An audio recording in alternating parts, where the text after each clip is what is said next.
Well, Dale, it's good to always chat with you. I know we tried to get up with each other on Friday and missed each other because of different things, but hope all is well. This is the Dale and Jim show, or Jim and Dale show, whatever you want to call it. It's not Chip and Dale, by the way, but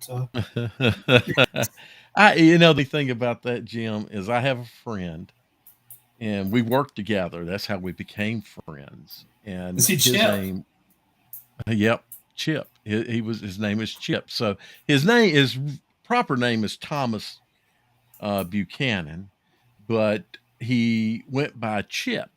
And uh, I worked in a place where we wore uniforms. We worked electric motors, so we white shirt for managers and blue shirt for workers, and you had your name on it, the company name on it, and the name on it, and button up. And so I was out shopping for Christmas for something for Becky, and Chip and I asked Chip to go with me to help me pick out some kind of jewelry, and we're standing there at the counter.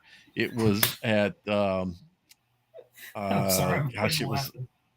yeah, it was so funny because we're standing there at the jewelry counter side by side, and the girl looks at us and she says, "Chip and Dale." Wow, like like this might be the first time we've ever heard it. That was her excitement behind it.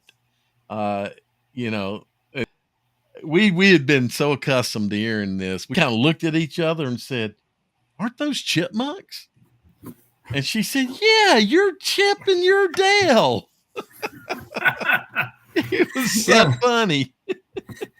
he used to say Oh, our friends Simon and Theodore will be with us too, but if we'd have had a Theodore, that would have just been awesome. But or an yeah, Alfie on top of it all. But we were talking, and I'm gonna finish up, Jim. We were talking about y'all and yous guys, and for I teach these classes and have people from all over the country, and sometimes from other countries that attend. And I usually always, because I run these classes, or these classes are ran, and I'm contracted in Knoxville. So you usually get people from Tennessee and some of the automotive related factories there, and those people, they're yeah, the guys are always I'd say rather intelligent individuals, but because of where they come from, the mountains of Tennessee and yeah, such, their enunciation of words is different. And yeah. As such, they have to fight the stereotypes. I totally get that. right. So I usually will bring that stuff up because what I always do, one of the words I have to use is coil, COIL. And I say, or coil, if do you have oil or oil? Because you're gonna get an oil change or an oil change. That's the way OIL is pronounced in the South. Many people say oil. Um, it's a little more drawn together, kind of matches part of that Southern drawl, which is still very prominent. So here's some of these things. I'll start bringing up different things to make certain. Bicycle or bicycle, sickle or cycle.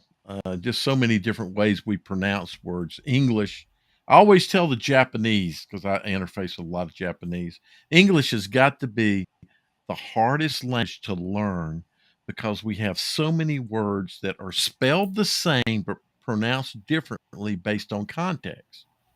Right, Um, in red, come right. on. Why would we do that? So, I agree with you. anyway. It, Hopefully, Jim, Jeff is going to join us. okay. Uh, he's been invited, and we want to talk about some Gaston County, Cleveland County, Lincoln County. Jeff, I only person I know that probably knows as much about those areas is Anthony, and I did communicate with Anthony this past week, and I would love to get Anthony here. We've tried, but he has that connection issue. Maybe we can one day get on here. We need to get some There's a Google lot of Fiber close to where he is. yeah, we do. I Get mean, the Anthony whenever is a Google Fiber highly comes in. intelligent individual. Jeff can Right. Jeff has that amazing ability that he could just go look at somebody's schedule and somebody else's schedule and look at their scores. And he has a unique ability of being able to comes to predicting what teams he doesn't even follow. Um, Right. he's almost got that algorithm like a Max Preps or Massey, he's almost got Right. that kind of rhythm built into his head and he doesn't know it. Yeah. So I want to get Jeff on. I did send a message to Shane. You saw that, I guess. Okay. Yeah. I want to get Shane involved more. And Jeff says he's trying to get in. No, he's not. Jeff, I don't see you showing up. I would toggle you on if you make the connection. And I don't know if you're listening to us, but I just looked at Messenger and see that he is. That's all it says, trying to get in. I'd like to get Shane more, maybe a little bit with us here and see if we can't find a way to get Shane to doing his own broadcasting. He's up there in the mountains and the foothills mountain area, and there's good football up there. So Friday night, Jim, I saw your call, but I was doing on Twitter. Talking Preps has a Twitter Spaces, so anybody that hears this, I'm gonna ask Langston to run it tomorrow night as well, since in Mecklenburg County It's Yom we're Kippur. playing tomorrow night. Jim, are they doing that up in the Raleigh Durham area? Anywhere else in the state? I don't think there. I mean, there might be a game or two tomorrow, but I think just about everybody's on Friday here. So there's Yeah. Jeff. So Hey Jeff, Hey, Jim. this is Hey, Dad. How y'all doing?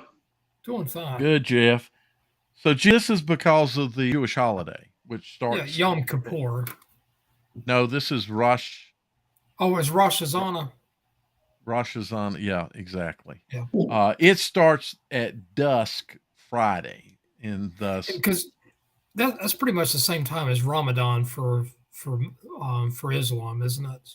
Isn't very Ramadan? similar, I think. Yeah. I mean, you have to think that all the religions came from the same base. Oh yeah. Now when's Yom So Kippur? Yom Kippur. I Isn't don't that know. a I'm not Jewish. Because I I'm think not. that's is that So The Jewish New Year. I thought that was closer around Christmas. Wait, it says Yom Kippur is on September 24th through the 25th. So Oh, it's like okay. in So 11 days. okay. And so So this is we may be doing a Thursday then too. Is the 24th of Friday? yes, and Rosh Hashanah is September 15th through the 17th. Right. So So okay. the I the forgot Rosh Jewish, Hashanah came before. I think both the Jewish and the Muslim faith start their holiday dusk. When sun sets, they start, and thus um, Charlotte has I think I think the percentage is somewhere around 2% population of Jewish kids, and this didn't become an issue until about I forget how many years ago, 10 years ago. Providence has one of the higher populations, Providence High School, and one of the Providence players' family, there were there was one or two players on the Providence team that are Jewish faith, and they brought it up, and ever since CMS has moved around those holidays. So we got all of our games tomorrow night. And so what I was saying is, this is about Twitter Spaces. I was on Twitter Spaces, Jim, and so every Friday night, um, it starts around whenever Langston wants to start it up. In this past week, it started at 10. The week before, it started during the games, but it's Twitter Spaces is a voice where people talk. And it's kind of like the old call in, the way I described it to Langston. Jim, you're old enough to remember this. On Friday nights, people would call into the local radio station and give their high school scores so they could be shared around for people that didn't attend. It's kind of that situation. Well, Charlotte used to have their own phone number. They'd put in the News and Observer, say, if you want a score update or you want to give us a score, call such and such number. Exactly. So the Observer did that after, I think it was Big Ways Radio, who really got big in this, and some of the other radio stations kind of tagged on. And of course, WROQ being this. Say again, Jeff? Yeah. Big Ways Radio's got some great music. Yeah, so I don't know what Big Ways plays today, but when I was young, Big Ways was a kind of a rock station. That's where John Boy and Billy got their start, at WROQ, Big Ways WROQ. I don't know if you knew that, but well, I mean, I'm 30 up in Newton. Well, Big Ways in Charlotte was I think it was AM 630, if I remember correctly. I just looked it up about the Islam holiday. What I'm thinking of is the birthday of the Prophet Muhammad, which is be September 27th this year. So okay, Ramadan is I think Ramadan is a spring. March. Yes, yeah, it's spring. It's kind of springish thing, exactly. It's kind of like during the Lent season for Christianity. So and I don't know, not to get too deep, but they all three come from the same faith. Christianity, Muslim, and Jewish. Was it Abraham? Right. And so Muslim are still kind of like each other. So their holidays are similar, I think, in manner, especially when they start and end to deal with the. They're kind of like half brothers. Yeah. One of them's a redheaded stepchild, and yeah, exactly. Right. So that's why we are playing Thursday night. I'm hoping to have Twitter Spaces going Thursday night. And because of that, I'm going. Say again? You can crash one of my area games Friday if you want to. I may. What's a good game over there? Well, the only close game that's in my area, I mean, this is the only game I can project that'll be close, is the Force U North Gaston game. I mean, every other game you got South Point and Stuart Kramer, Crest and Ashbrook and Kings Mountain and Hunter Huss. I don't see those games being too terribly close. And of course, you got Shelby and Cherryville and Burns and I think Highland Tech. And who's Shelby playing? Cherryville. Say that one more time. Cherryville.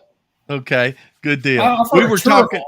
Yeah, we were talking about that before we came on, about how some people pronounce Cherryville. Do they pronounce it Cherryville or Cherryville? And both are acceptable. Coming from Chicago, I'm a little surprised you say Cherryville, though. Well, I've lived in the South for a long time, so I used to say Cherryville. So in Cherryville, they pronounce it Cherryville. That's more how it's pronounced over there versus Cherryville. Yeah. So it is what it is. You know who you didn't mention, Jeff? Who? Yeah, Mount Island Charter. nope, right there. Well, East Gaston's off. But you know who? Well, that's right. You were telling me games to come see. I'm sorry. As you were going on the list of teams, yeah, you were just telling what games are being played. That's right. I was like, man, he's not going to mention East Gaston because we're going to talk about East Gaston tonight, Jeff. Because East Gaston's got their best season since 2006 going right now. Yep. And I saw a lot of East Gaston that year. Well, not a lot. I saw East Gaston twice that year, if I remember correctly. And I was at the game when they played West Charlotte in the playoffs. So good. Say they're having a good season, Jeff. I just don't know if I would compare them to the 2006 team yet. I mean, I felt like that East Gaston team was a little bit more loaded and they had more students and more to choose from. This East Gaston team, I hear that they're going to redraw the districts and give them some of Mount Holly back, which I think will help them. But I'm just not sure, especially since they play in a 1A, 2A conference. The only measuring sticks that they're going to have going forward is Shelby and Burns. Shelby. I mean, really, their only win that catches my attention is that 27-0 drubbing over Ashbrook last Friday. Right, exactly. The thing that I wonder about with and yeah, it's hard. You can't use the 2006 season because they were 4A then. So you really can't use those big differences to try to gauge where this year's team is. But what you can do is look at and see, well, as a team, record wise, this is so far their best season. Yep. But that's just record wise. We don't, quality. If they knock off a Burns or a Shelby, then they got something going on. If not, they're just no offense, East Gaston, but you're just a good team, not a great team, and thus probably not a team to measure against 2006. I just find it hard to measure a 2A version of a school against a 4A version of a school. Like you say, they had more to choose from, right? Yep. And of course, another team in my area you may want to talk about is, North Gaston. Because North Gaston, if I remember correctly, in the first half against East Gaston, gave that East Gaston team a run for their money. I think it was 14-7 at halftime, and then East Gaston just pulled away in the second half. Right. And the final ended up being 29-14. So that's two intriguing games in my area. And I'm actually really leaning on going to cover North Gaston again this Friday against Forest View. That wasn't originally on my radar to go cover that. But now that it looks like it's going to be probably the best game on paper in my area. I mean, unless you want to venture out and go watch Northwestern and Gaffney, which I think that would be a great game. But I figure you guys probably want me to input. Go tell Coach Medlin I said hello. Go ahead. Tell Medlin I said hello. You got it. All right, appreciate it. I saw Gaffney play Mallard Creek last week, Jeff, and Gaffney's a pretty good team. They got a really good running game, and noting that Crest beat Gaffney just kind of to me solidifies the fact that Crest has got to have as good a team as it looks like they've got on paper. And That's why I may not even do a poll for this game in week 11, which is Crest at Kings Mountain. Well, that's a Well, huge rival game, first of yeah, I'd all. go to that game. Right. So, I mean, that's a huge rival game. So go to that game because it's not just a game. It's going to be two good record teams, two good teams going against each other. It might be a game I have to think about too. I've been to that game a couple of times, and I went to it at when they had their ceremony. It was a Monday night game. Ended up being a Monday game. It was back about 8 years ago. Uh, like a 50-year or some ceremony. I forget what the ceremony was now, but You talk and about the Monday night game. Would that have been the one that was back in 2018? I'm not sure. that's about the right time frame, 2018. They had that nice running back, and I can't think of his name. He was young then. He was a sophomore, I think. Oh man, my short term memories failing me, and that's kind of short term. What were Seems we like I talking can about again? remember. Talking I'm joking. about Kings Mountain. I'm joking. So Short-term memory, It's I'm the joking. first time Kings Mountain had beat Crest at Crest in forever.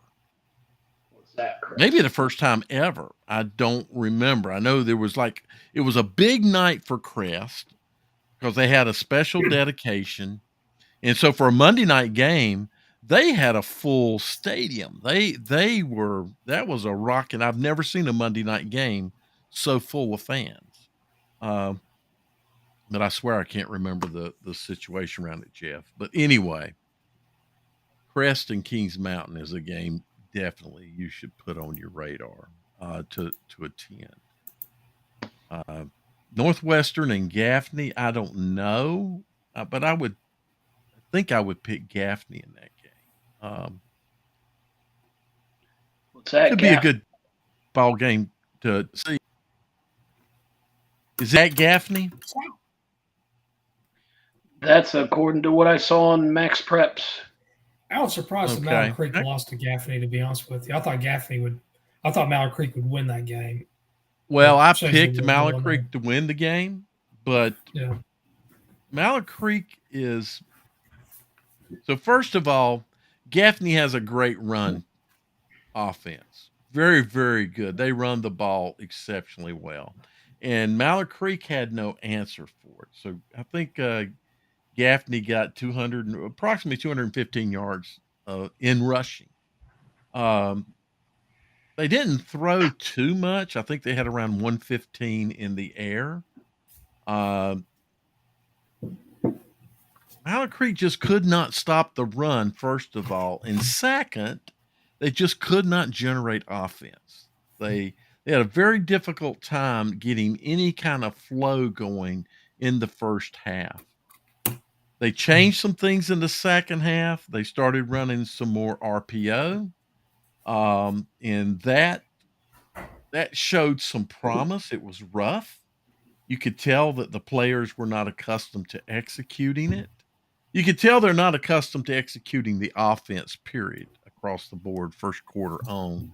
So they're having to learn this offense. And I'm friends with the offensive coordinator there. I've known Brandon a long time, since when he was a senior at Olympic and my son was a freshman at Olympic. And Brandon helped my son a little bit. He's one of the best offensive lineman coaches we come across, but he's at Mallard Creek. And so, Jim, it was really a matter of Mallard Creek's defense just had no answer to the run, and their offense could not generate flow and consistency. When they scored, and it seemed like they were getting a little momentum, then they threw a pick six. And Gaffney's got this kid, number 0, playing at middle linebacker. Phenomenal. He's a phenomenal ball player. Let me Phenomenal ask you this middle one thing. linebacker. What time of year does South Carolina start playing? Can they start practicing? Is it for same with us, 1st of August, or They never stop, that's pretty the thing about much. it though. I mean, to me, South Carolina has that advantage because we definitely have a dead period for extended period of Right. time. We don't really have any spring training or anything, and I think it really makes a big That's an difference. advantage. I think At the beginning of the season is. definitely at the beginning of the Yeah, season it is because they start earlier. right. They're already in game mode when we're in mode. Um, the the other thing that I think is an advantage, and it showed in that Mallard Creek game, is that the community supports that Gaffney team far more than the current community at Mallard Creek supports their team. That showed in the stands Friday night. Um, I think a team is all of the above together: quality players, quality coaching, and quality support. So, But one thing I was going to ask you though, in Mecklenburg County, take out Charlotte Catholic, which and the private schools, which have a very good fan base for the most part, of the right. public schools, which one has the best fan base right now? Would it be Butler or So Butler has a decent fan base. Providence does. Independence may be getting Ardrikale? back there. You know what? I missed the game. Um, but the West Charlotte Independence game, they tell me that West Charlotte had people standing along the fence. So West Charlotte used to have one of the best fan bases, period. Right. And maybe it's coming back to be determined. But Jim, it's those schools that have probably the best fan. Audrey Kell has a pretty decent fan base.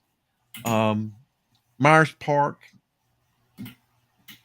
One thing I was Uh, going to ask you though, like with West Charlotte, I mean, back in the Tom Knotts era, and I guess the Bruce Harden era, they had some pretty dominant personalities. Sam is a pretty dominant personality himself, but he's a lot different to me right. than Tom and Bruce Harden's personality. To me, I guess Sam is probably a little bit more what's the word? More of a common day man, to be honest with you, than than what I've seen in the past from like Tom and Bruce. I mean, that's just my own take. It's a decent take. I think if I compare Harden and Knotts, first of all, their personalities are different from each other. Yeah, there's a difference Um, on that. I think Tom was a little bit more on the minute details of stuff. Uh, well, Tommy Knotts knows the game better than anybody that knows yeah, it. Now I'm going to tell you something. I talk a lot with Griner. I had a nice, we had a nice ride up to Chapel Hill and watched a football game together. And, I've had a lot of FaceTime with him, riding out to Richmond and back and just discussing football. And on the sidelines, I listened to him. So, like Friday night in the Mallard Creek game, uh, he knows the game very well. And Tom, Knott, that's not to say Bruce Harden doesn't know the game very well. He does. But Tom Knotts is like, he's if you drink liquor, the term top shelf is used. And Tom yeah. Knotts is top shelf for sure. Bruce Harden's top shelf, but Tom Knotts is a notch above in knowledge, I think, of the game. And so the similarities between a Knotts and a Griner start there.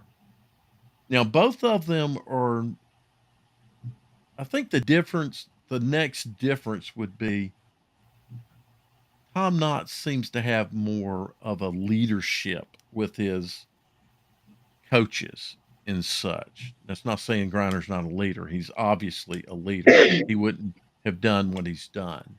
But Tom Knotts was able to command coaches that were head coaches um, and to earn a former head coaches or future head coaches respect. And Griner's still building that. So it's interesting, but he's the third recent strong personality. And that's probably what West Charlotte has missed since Knott's left. Right. Is a dominant personality that can organize things. Would you say that Sam is like Valvano as Tom Knotts is more like Coach K Sam or like Dean Smith? so I mean, to me, Valvano was one of the smartest guys. He had the charisma and everything. So yeah, see, it's the charisma part that's yeah, Sam has it. Sam has that. Yeah. And not to say Krzyzewski did not have charisma, but Krzyzewski and Dean Smith both were more kind of level, you know, um, both highly intelligent of the game itself.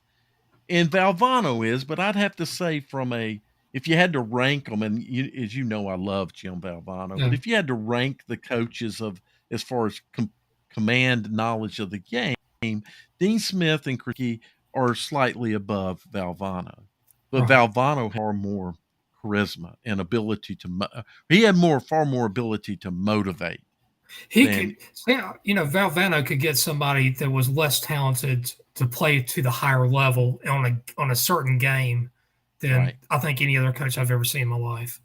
Exactly. And so when you look at the way what's happening with West Charlotte is Griner kind of has a little if you look at it on a high school level, I'd say his knowledge of the game is slightly higher than Valvano's knowledge game, but Griner's ability to motivate, it's hard to exceed what Valvano had. Yeah, right. But I'd say on the level that we're at, he's really close to that kind of level of Right. motivation. It's a little bit of a unique situation. I think you don't see that kind of a combination often. The kids love him and the parents love him. There's a group of people tried to run him out. Was it last season or the season before? But the parents got behind and said, absolutely not. We want him to be our coach. And here they are. They're going to make noise. And I'm going to tell you what, I'm still going to say it. They are a contender for the state 3A championship. Well, I think so too. We'll go with the rankings later on about that, but I agree with that. West Charlotte's, they're up there. And what do you think about Pete Gilchrist? I thought the students responded to him pretty well at West Charlotte.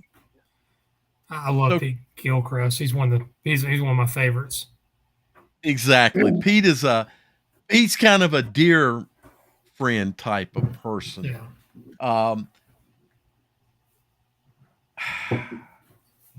Pete knows the game very well. His motivation is different, though. It's just he's a different, more kind of like a Bruce Harden on the sidelines kind of a deal.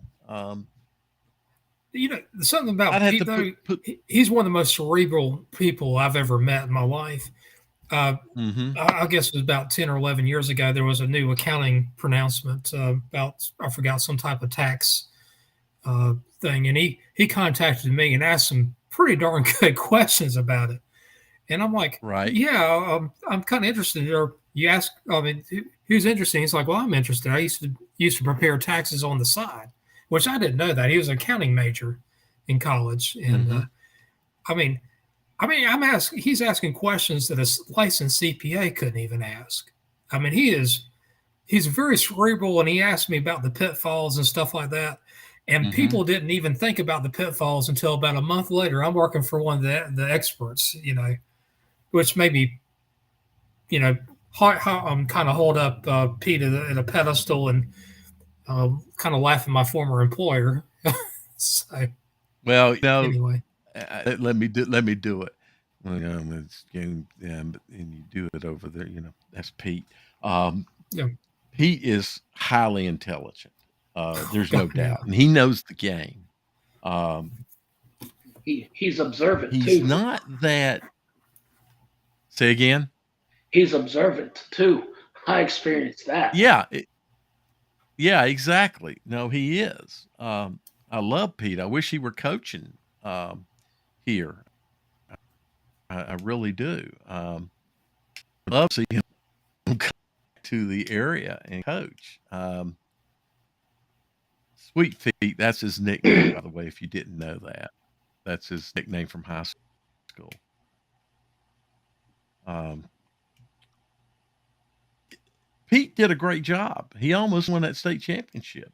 But he was in a situation that the people at West Charlotte are crazy. Sometimes they're crazy.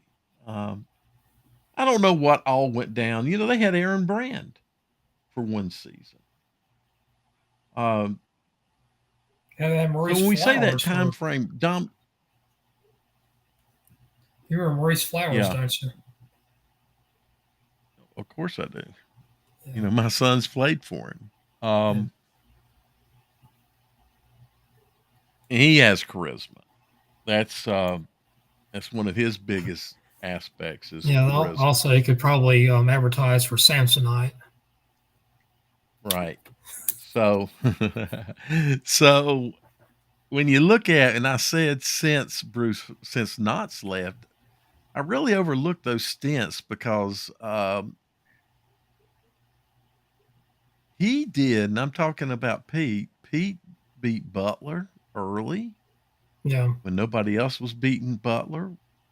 Um, he did a great job at Olympic. right. A very, very good job at Olympic, and then he went to West Charlotte and he took on a declining program and kept them respectable, then raised them up to a state championship performance. They lost in the state championship, but and then he was let go. Um, and then Aaron Brand, they also had Simpson there as well. He left Vance and went to West Charlotte. Another one of the best defensive, in talking with him in the past, I think he's one of the best defensive minds in the game. Oh, Jeff Simpson. Yep. So they ran him Okay. off, and then they had Aaron Brand, and they ran him off after one season. Aaron's very, um, Aaron is very dominant personality. The, the one thing I'll say with certain coaches, though, you got to have a certain level of self awareness, and there are some times when you got to learn to do things that you may be outside of your comfort zone. And Mm-hmm. sometimes you better do things that's inside your comfort zone, but stay away from it. And, so, sometimes it'll cost you a job or cost you a lot of respect. So, image does mean things. And, It one time, does. I mean, as long as it doesn't interrupt your integrity, go for it. But when you say outlandish things, and which has nothing to do with football whatsoever, and people listen to you, and they start thinking or perceiving you in a certain way, you're doing yourself Mm-hmm. some damage. So I'm going to address some of these. We'll address some of these chat comments, but I wanted to say one thing. Um, when Aaron went to Vance, and we were at they had one of their scrimmages, and it was the first scrimmage, not the second scrimmage. It's the first scrimmage, which is half a field and 10 plays, and so I forget the running back's name. Kid was just fast and athletic as could be, and more than you could ask for. And so he ripped off a 40-yard touchdown, running play, and he made some nice moves, and he's jumping up and down. And remember, this is Aaron's first season. he's jumping up and down. He's all happy, and he comes back, and Aaron asked him, said, "What are you doing?" And the kid said, "I just scored a touchdown, coach." He said, "You ran the play wrong." And that was Aaron's, response to him, very stern. And the kid stopped, and some of the other kids looked at me, and one of the kids said, "What?" And I said, "This is Coach Brand. You'll learn. This is Coach Brand." And that's what they need to hear. They do need to know when they do Right. something that's outside of the protocol. And that to me, Exactly. Aaron, like if I had a son, Aaron Brand's one of the guys I'd want to him to be this coach. So Right. I have a lot of Exactly. respect for Brand. He is a if a play's diagrammed to run a certain way, you got to run it. If you didn't run it that Yeah, way, and if you still got a great result, you're going to hear that you didn't run. You're not going to hear you got a great result. You're going to hear you ran it wrong. The yeah. great result is not even on the table with him. You did not It's execution. Is exactly. all. You If you look you at like Aaron Brand's like defenses over the years, I mean, hmm so I mean wherever he's been, it's got like always they're always execute on defense. Teams that right. execute on defense win games. When you guys were talking about personalities of coaches and all that, or doing something basically unbecoming or unfundamental, it made me think of that one coach during a press conference that said, "I want my players to be like dogs, not like cats." And then he started doing that meow impression, and I'm like, "Say what, dude?" I mean, y'all Well, probably remember that if you follow press conferences close. I was like, dude, I would think you're out of this world if you were coaching me or my kids. right, right. Uh, on the football field, of course, it depends on what kind of cat. A lion, a tiger, a cheetah, or a house cat. Of course, he meant a house cat, dogs and cats, but we got to remember that lion is a cat as well.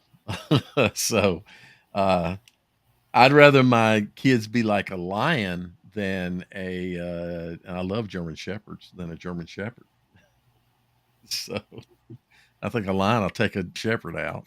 But Yep. then again, I wouldn't mind him being, you can stay on that same path, Dale, and bears are canines as well. So, uh, anyway, so some of the chat comments here.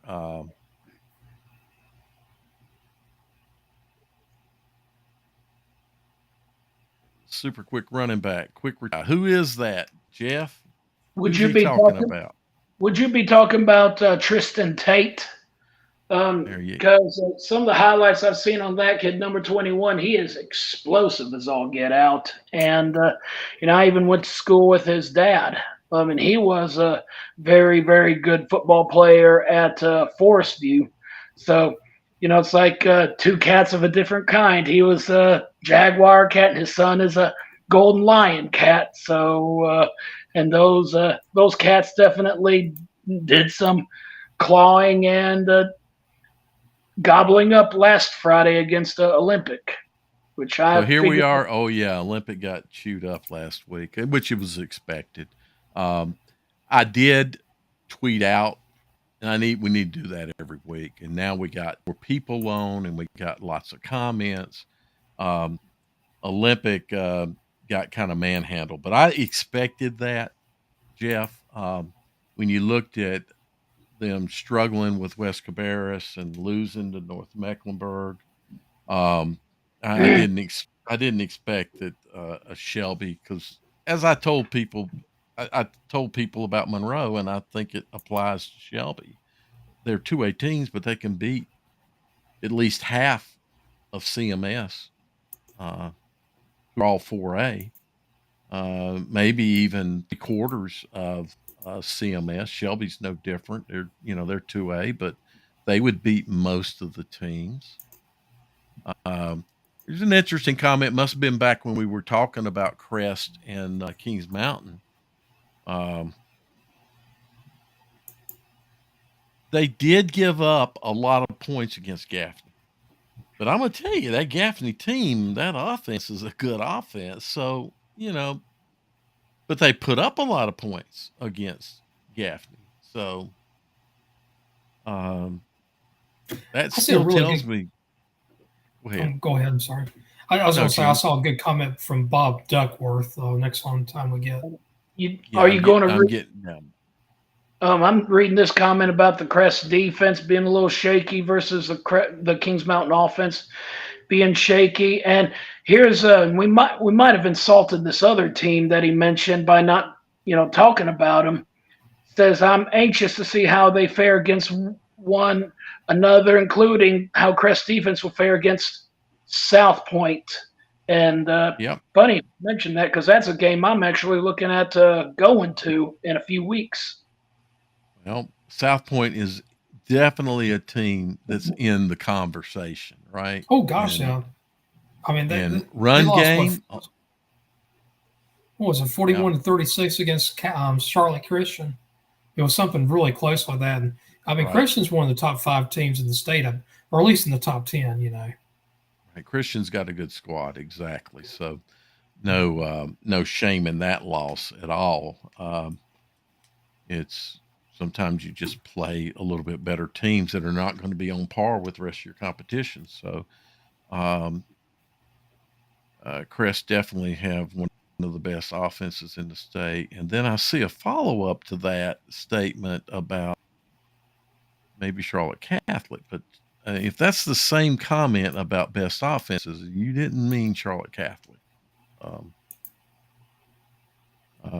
their offense was, and I understand Providence stays the best team in the state, rightfully so.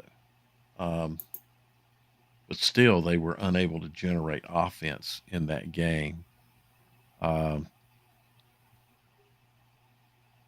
so, if I remember right, Bob is up around Hickory, right?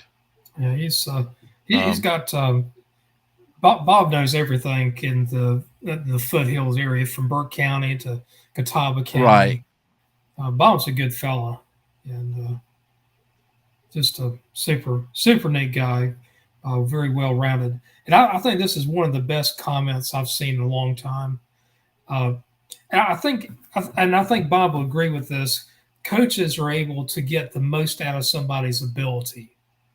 Uh, Mm-hmm. a really good coach knows how to tap into that, how to motivate the player, and also not only that, how to get the kid fundamentally sound. The kid, if he doesn't have that ability, the coach is never going to shine. I mean, you can coach your butt off. You're still not going to go over 3-8 in places like Chatham Central or North Stokes and places like that, Mm-hmm. or Jeff lives over Highland Tech. You're not going to have these winning seasons. But Bob Jim, is dead on right there. Jim, you know what I think really is kind of dead on about that, and maybe why um, Griner's having such a good season is that good coaches look at their players and they also gear their offense to their players, what they can play. They don't force the kids to play an offense that they run that maybe they're not suited for.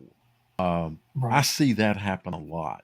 That you can see a team and you could say, well, they would really be a better pound team than trying to throw the ball so much. And you got that big, massive line up there, and uh, kids going to D1 schools off of that line. Run more behind that line instead of trying to force in what the offensive coordinator wants them to run. And when you look at West Charlotte, that's what you see Sam doing. Offenses are different each year, and that's because his players are different. So there's differences. Like this year, they're throwing the ball. A couple of years ago, they were run. They were run heavy because they were really kind of doing what the players allowed him to run. Um, is he a player's coach? I don't know how people view that term, players coach. Sometimes you get that feeling that a players coach means that the coach gets on and stays on the level of the player mentally, and he's not that kind of players coach. Where they become buddy buddy and they're like, but he does have that kind of relationship with his players. But he also maintains a I'm the coach. And daggone it, you're doing this wrong, or you need to be doing this better. So That's a it, good it's is a good point you just made there. I always think about baseball. A lot of people always would say Davey Johnson of the New York Mets was a player's coach, and mhm, the quote unquote he was. And everybody, I mean, they had great years under the Mets under Davey Johnson. But the one thing is, complacency sometimes sets in with those people that are quote unquote players coach. I don't think right. complacency is ever going to be an issue with anywhere Sam is. Probably not. Yeah. Now Sam says he could retire at West Charlotte. He really likes the situation he has at West Charlotte. Outside of this there's every school has the problem. You get this body of people that this is what we want, and they have somewhat of an influence within the greater body because they've been around a long time. This is we're talking typically boosters. Um, those get quiet and leave him alone. The players and the families of the players love him. So he's got a good situation going, I think. And he's you watch it, he stays there. They're going to win more and more of these big games, and players are going to start moving there. People are going to want to move into the West Charlotte district to play. So, you know, watch it. It could be, it's hard to say another Tom Knox dynasty, at Independence, but it could be a similar kind of a situation with players migrating to the team because the team does well. Mallard Creek's faced that. Vance has had that. Um, all the places that have won have seen that since we've had eliminated busing. And I'm speaking of how Charlotte works. It's got to work that way elsewhere. Um, North Lincoln, David brought that up. yeah. I don't know, Jeff. What do you think? Well, they're going to get tested. I feel like this coming Friday against Statesville. I think that's who they said they're playing, and North Lincoln's got a very good coach. I think he's borderline legendary. That's Nick Baslow, who used to coach at Newton Conover, even won a state title at Newton Conover back in 2008. And they're a very physical team, and but lately they haven't had much success. They've got a couple wins under their belt this year. I know they had that crazy ending against Lincolnton where they won 21-20. The one that Allen was raving about, and then they won this past week. And I just feel like Statesville's going to basically test them. Well, Statesville disappointed me, Jeff, because in the Charlotte Observer Pick'ems, I picked Statesville to beat Lake Norman, and I think it was 14-13, something like that. Lake Norman won, so a little disappointed in Statesville right now. I can't get that one sticking in my craw a little bit. Let's see here. I'm glad to have the input that we've had from people here. This is great.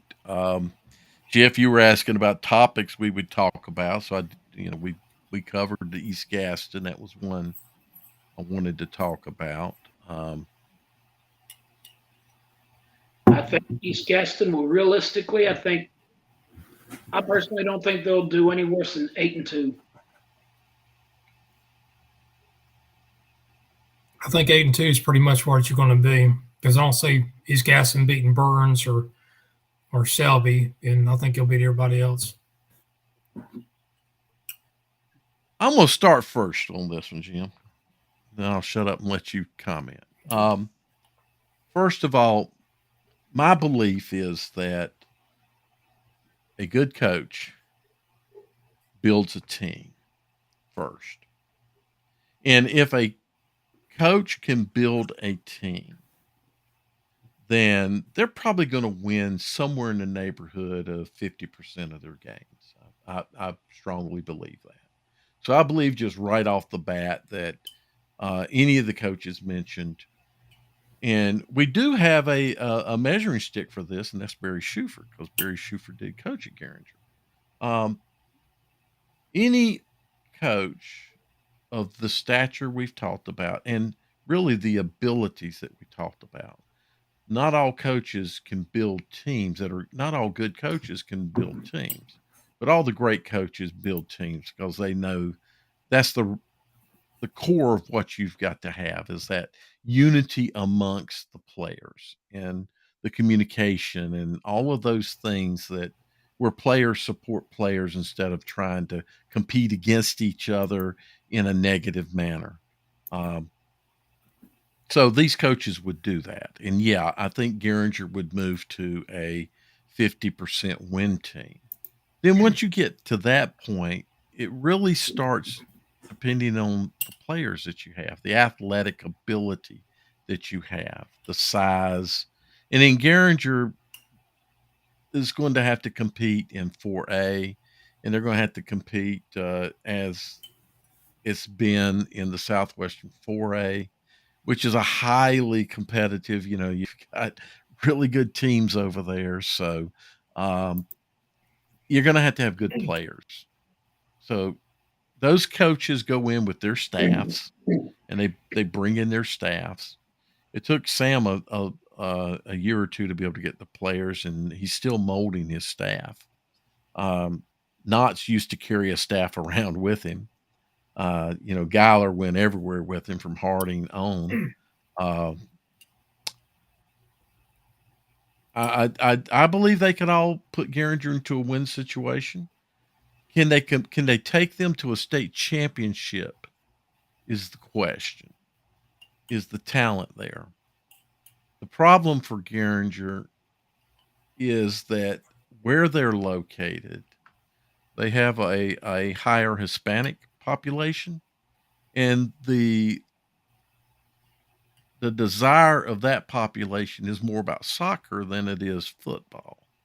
So I don't know if those coaches show up there, you'd probably wind up seeing some families move their players. If Tom Knotts came back and started coaching at Garinger, you'd see families move their kids. They find ways to get into the school. So I believe they would do well. State championship is questionable. Got to have support from the administration too. I mean, that's every school's. That's correct, and that's Garinger's biggest weakness is they don't have that. And none of these coaches would go there unless they got that commitment from the administration. So we'd have to assume that's happened as well. That's the only thing it would take to get for them to consider it. Now, Tom Knotts is not coming back to North Carolina. He's double dipping in South Carolina. He's doing fine. But the hypothetical of if they came back, Jim? Yeah, I think if let's say that, I'm trying to think somebody else besides Tom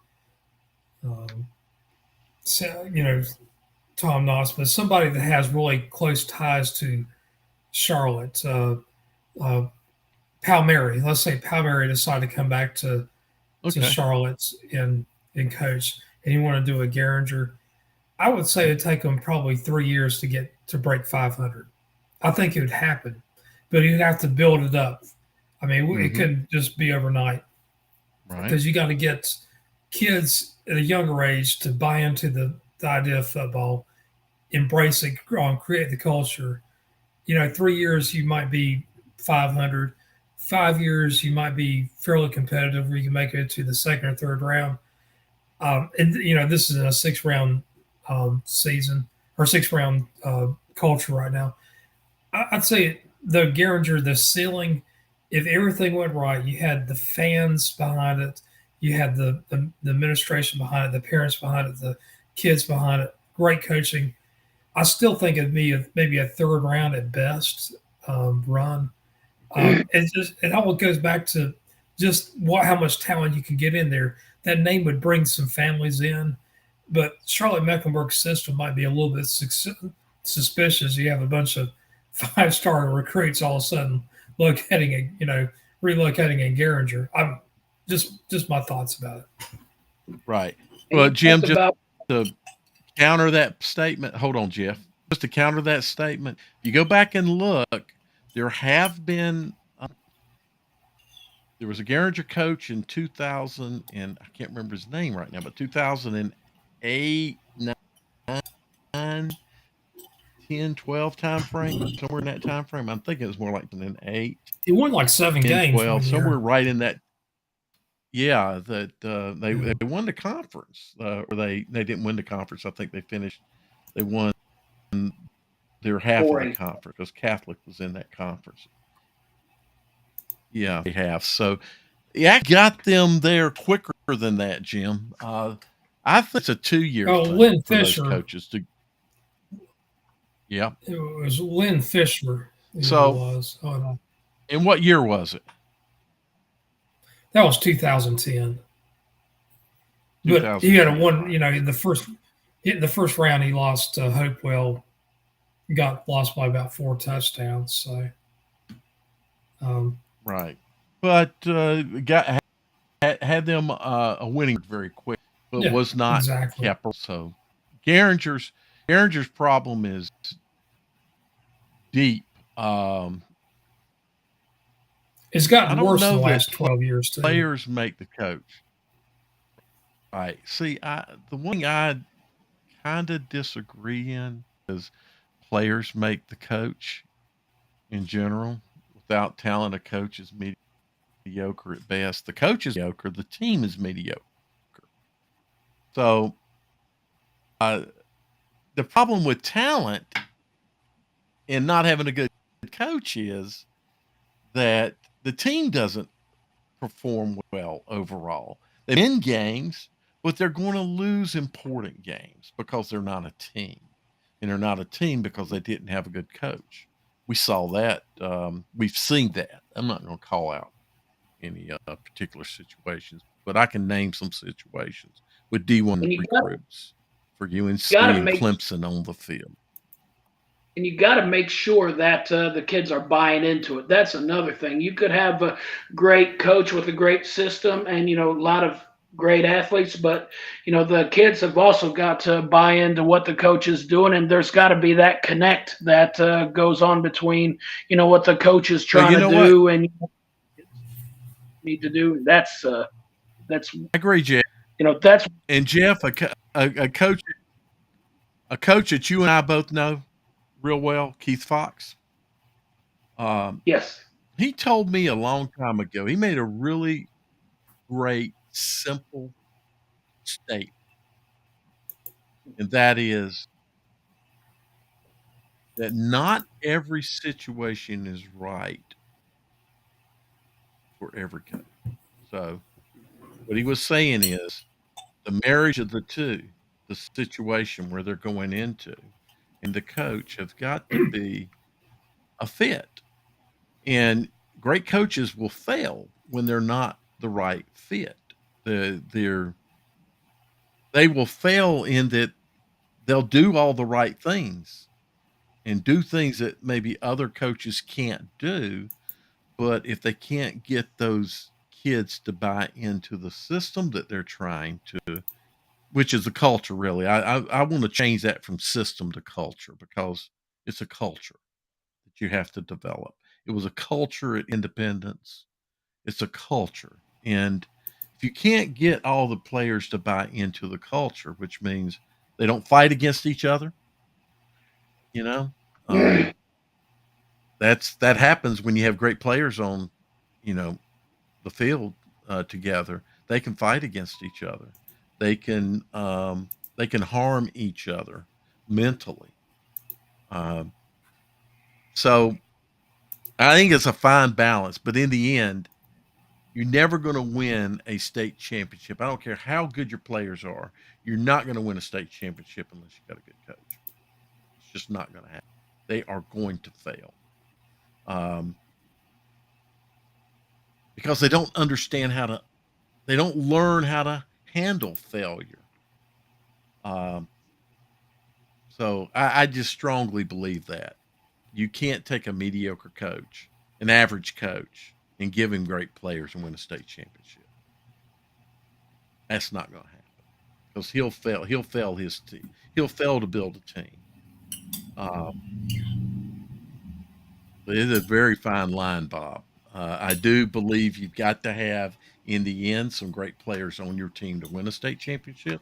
You won't do it without them because other great coaches have good talent. So you're going to have to be able to get onto that level, but you can Well, overcome some things. Go ahead.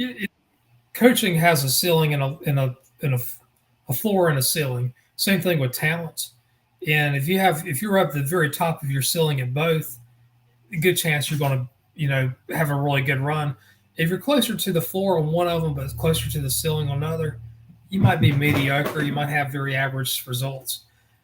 It's a two street on that. It's exactly. chicken and egg. I agree with that 100%. So But when you when you go back, bad coaches can win a lot of games, and good coaches can lose a lot of games just simply because of the talent level. Right. So when you go back and you look at Independence from 2004, they had that unique combination of both. Yeah. High talent ceiling and high coaching ceiling. So Dale, I was going to ask you, would you be interested in looking at the Elite Eight rankings? Yeah, let me throw. Bob's got a nice statement, okay. so let me throw that statement up on the screen. Just Hickory High. Come on. There it goes.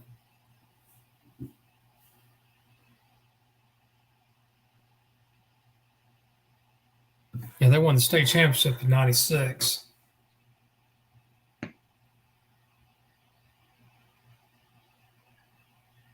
He stuck around there for a while. Yeah. So, Bob, I think it's requires a combination of both. You can have a staff of great coaches, just loaded with coaches, and not go too far. Jim said, but give them a few good players, exceptional players, then that's going to get them over the hump. I don't believe they can do it without them. It's at Jimmy's and Joe's, and I really believe you have to have coaches that can manage the Jimmy's and Joe's, and that's really the big thing. It starts becoming just a management situation of managing the players when you get so much talent. One thing I'll say though, over the years, I've seen only a couple of times when a very average coach wins a state championship. I've never seen an average team win the state championship. I don't care if it's 1A, 2A, 3A, 4A. It's always the best team or a team that has in the top 10% of talent. You might get somebody that's pretty hot that comes hot at the very end, but usually they have talent and good coaching. Only just a couple of times where I've seen very average coaches win a state championship. I won't mention their names, but anyway. We'll talk about that off camera. And see. But I think we all, I think we probably all have some level of agreement on this. It takes a combination of both. Oh yeah. And I see that comment there, and then we'll move on to the rankings. This is a good comment because people, you better pay attention. They are good. I've seen them in person. I saw them lose to West Charlotte. That is a good 2A team. So, And David will like what I'm just going to show him just a little bit. don't discount that team in the playoffs. Whoops, I meant to hide. Okay, so now let's take a look at these. Come on. All right, so we got start out with the 1A East. The only name that you really need to look at is Tarboro. Northmore, Northampton County, West Columbus, and maybe even North Duplin, although I kind of doubt it. I think there's a 90% chance Tarboro is going to win the 1A East. Actually, I think that's a very conservative Yeah. estimate. I would like to say 100% chance, 99.999% chance in my mind. They're my pick. So it's just really hard to get really excited about these. So I'll skip that. Circle right. Tarboro. Tarboro is the overwhelming favorite. Now 1A West is a lot different. Oh, too many teams. Got too many teams. I think there's two that kind of stand out though: Mount Airy and Robbinsville. Mm-hmm. I do believe Mount Airy is slightly better than Robbinsville. That's the reason why I have them at Mount Airy 1 and Robbinsville at 2. But from number 3 to number 8, and you can actually add a couple other teams in here, like probably Mountain Island Charter and North Rowan. You could make an argument for any of those teams to be 3 to 10. I mean, it's a very, very tight window. Your first two are kind of like you can almost throw those in every year, right? Right. Thomasville's going to be an interesting watch for me the rest of this season. I'm watching them. I'm not calling them because it's kind of hard to pick over number 1, number 2 teams that you have there. But Thomasville has his coach Gillespie, and he is a great coach. He used to be a head coach at Page. He has a ring to show it, to back it up. He was coached at Ashboro back when Ashboro was really de-emphasizing football. But Thomasville, Mitchell, I tell you what, they know how to play defense. They also know how to take care of the ball. Right. Eastern Randolph is it's a 1A team, but it has more of a 2A or 3A feel. Very solid. I'll tell you right now, Swain County has been kind of off the radar the last 5, 6, 7 years. This is the best team they've had in Bryson City in a long time. Drawn, they keep on winning. They beat a very good 2A Chase team. So keep an eye on them. And number 8, Murphy. I was going to ask you, Jeff, do you have anything you want to add in on the 1As? I know you don't touch much of the 1As, but I know you have some exposure. Yeah, I mean, you pretty much mentioned it when you said drawn, because they opened up the year getting bounced by Hunter Huss, and then after that, they've kind of been on a roll. And I know Chase is a little bit down this year, but the fact that Drawn was able to take that game from Chase, and I heard that it was more lopsided early on, but Chase made a late rally. So I feel like Drawn is definitely making a statement that last year was not a fluke. But I want to ask you a question, Jeff. Neat. Is Hunter, but wasn't Hunter Huss a bit of a mismatch, right? I believe it was. I mean, it's not it's not something they're going to face in 1A, and that's what I mean. Playing out of classification and okay, that was it. Yeah, thank you. Dale, you have any other comments about 1A West? No. Mitchell and Thomasville, watch them, but I'm really watching Thomasville just to see where they have themselves late in the playoffs. I believe they're going to be a late playoff team. They'll make it deep in the playoffs, but that's going to be a hard road to get all the way to the regional. I'd almost call North Rowan versus Thomasville a trackside rivalry. Trackside rivalry. North Rowan is not too far from the Train Museum in Spencer, and then Thomasville. Oh, that's right. Jeff's a train guy. Now, the next one, the 2A East, right now, Clinton, I'm not going to say Clinton is the Tarboro of the 2As, but they're getting pretty close to it. They had a dominant performance against Whiteville. They beat them by like 4 touchdowns. And I only got Whiteville at number 3 right now. They might, I mean, to me, 3 through 6 are pretty much even. Clinton, to me, is head and shoulders above everybody else. East Duplin, who went to the state championship last year, won the 2A state championship. I have them number 2. Yeah, I was going to ask you, are they head and shoulders, really head and shoulders above East Duplin? Oh gosh, yeah, they're head and shoulders over just about anybody. Wallace Rose Hill, Clinton's beaten Whiteville by about 4 touchdowns, and Wallace Rose Hill by about 4 touchdowns. So let's look at Clinton's record. I mean, they are not. We'll get out of Geringer here. They are not. They don't. They don't skip challenging games. Get to the following week here.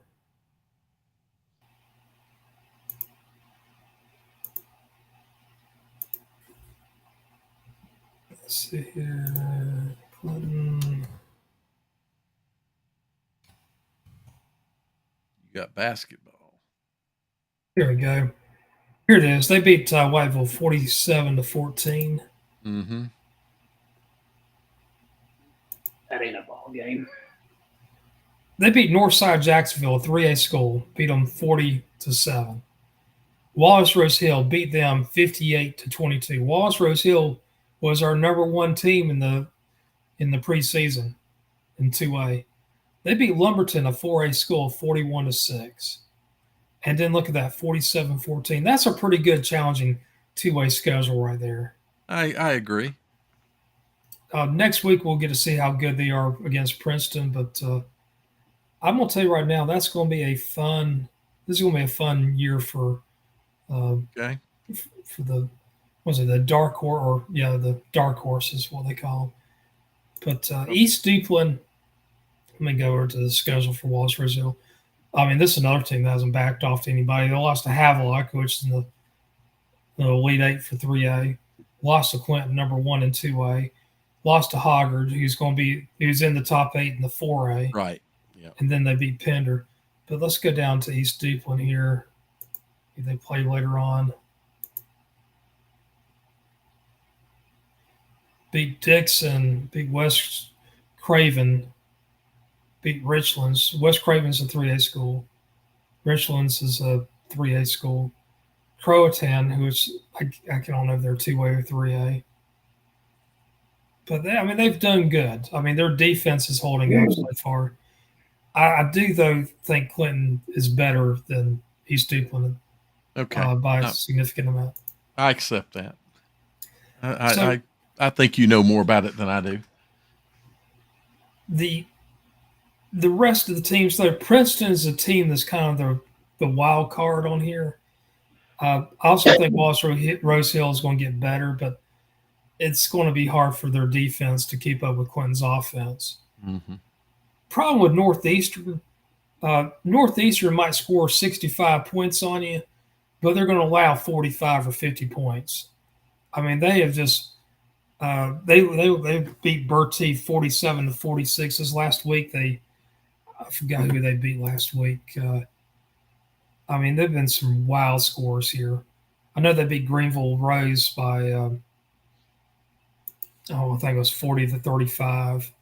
Let's go to Northeastern, see them on here.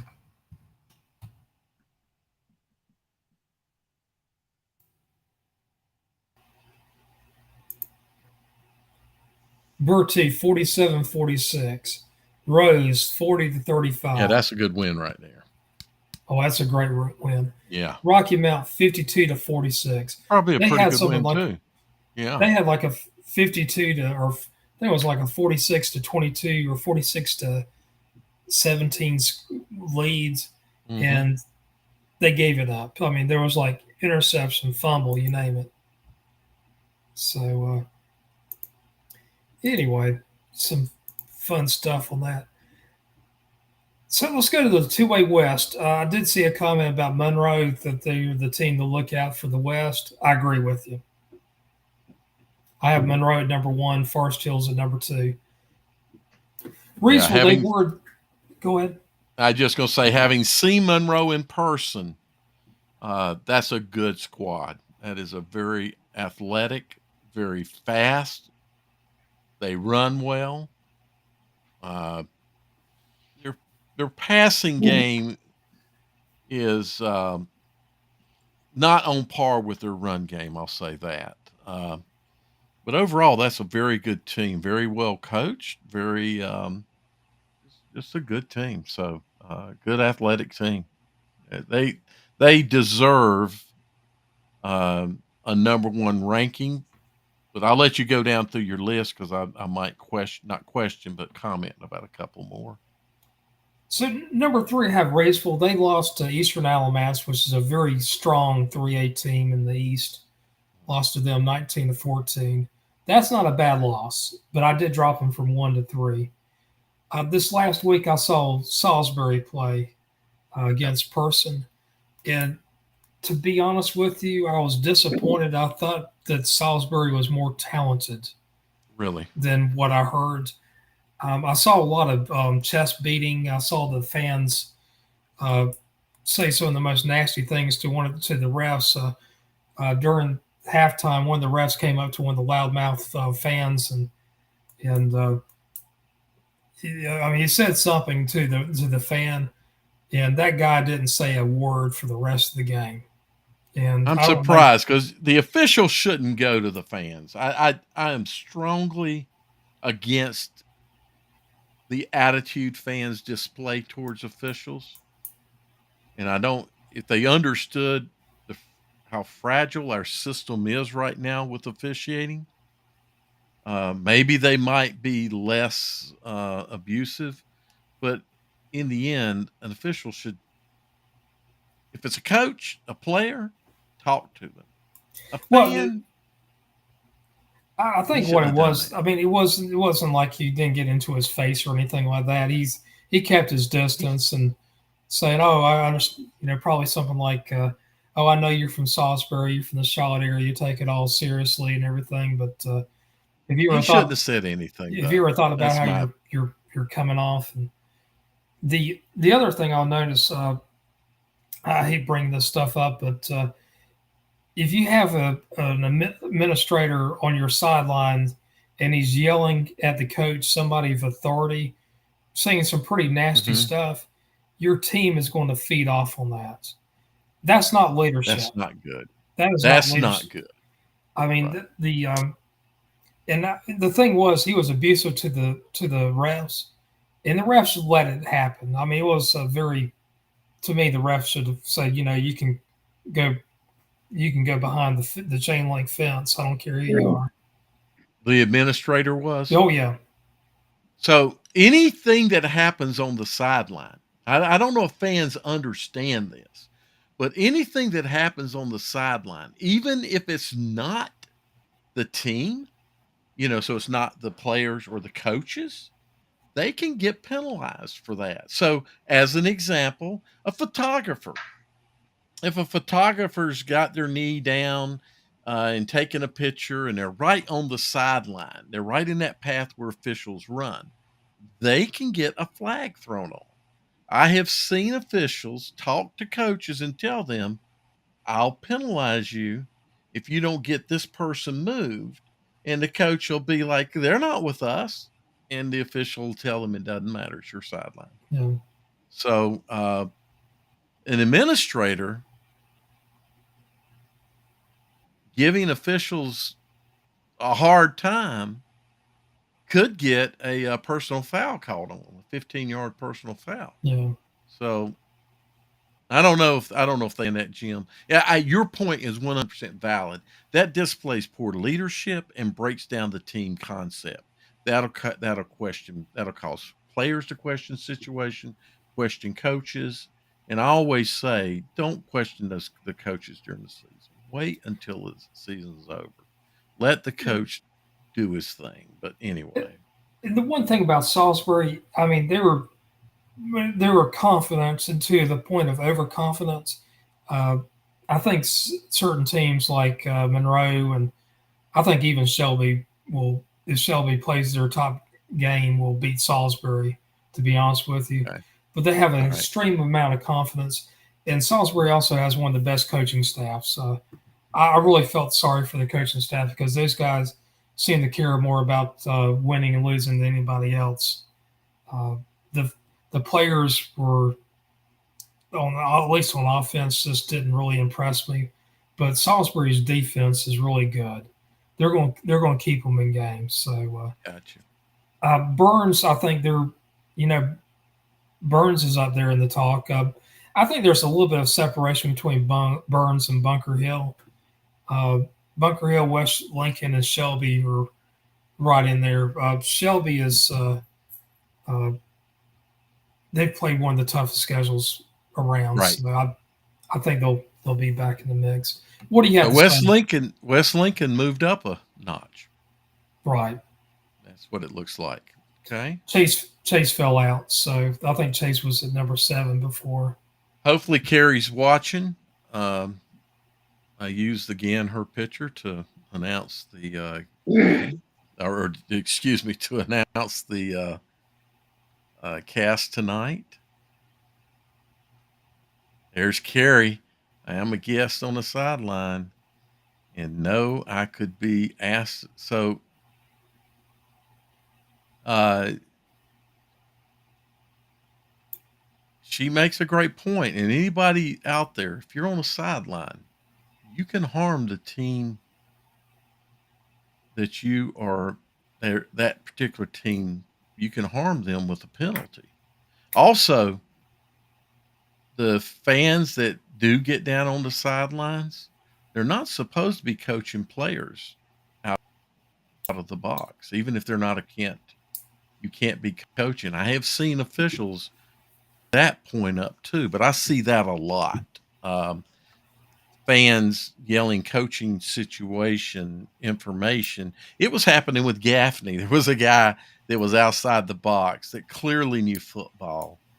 Don't think he was a coach, but he sounded and acted as if he could be a coach. And he was providing coaching assistance, if you will, to players on the field. And he was 10, 15 yards out of the box. He wasn't dressed as a coach, but he didn't get called. But I've seen situations where he could. Of course, after getting bulldozed many, many years ago at a scrimmage, I try and stay good distance. Okay, so Jim, you're going to have to bear with this. And Jim, Jeff, a lady photographer, I forget which state she was in, but you guys have probably seen it. It's been going around. She was hit on the sidelines, and she Oh, passed a few days later. oh, Um, so, Carrie, be careful on the sideline, please. It is dangerous. Jeff was Jeff and I were at Cherville watching a scrimmage, and a buck sweep was being executed. And I usually line up so that I can catch buck sweeps just as the players are coming around the corner. So I usually get myself off line for a buck sweep somewhere around 7 yards off the line of scrimmage at the sideline, because a buck sweep will come right at you typically. And this one did. We were short side of the field. Um, the buck sweep ran at us. think they were short side of the field. I don't remember that part. It might have been midfield instead of on, closer to the hash. But anyway,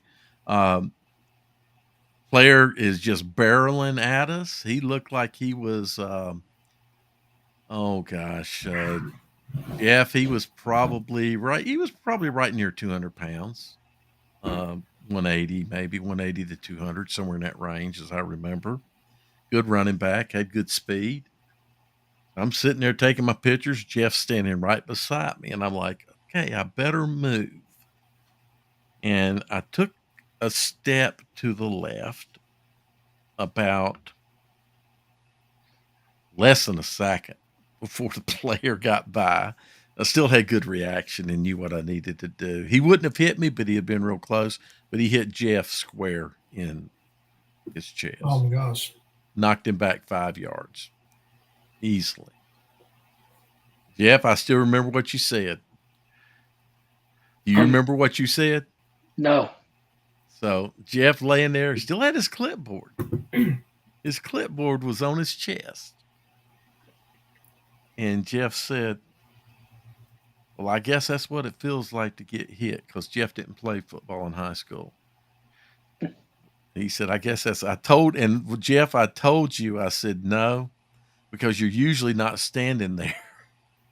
You at least have some kind of position of your body and knowledge you're going to get hit, and you can somewhat position yourself so that the hit is not like your hit. Your hit was just you standing there like a blocking dummy, and the player just ran right through you. It was a situation that could killed a young lady, or I say young lady, she's younger than me, but killed a photographer. It may have been in Texas, Alabama, Georgia. I don't remember where it was. Okay, Tim, sorry. I feel bad for the kid too, because he probably didn't. He wasn't trying to hurt anybody on that. Oh, play. he helped you up, or he tried to help you. We told him go on back on the field. Jeff was fine. Jeff was talking immediately. Did Jeff learn from that, Bob? I don't know.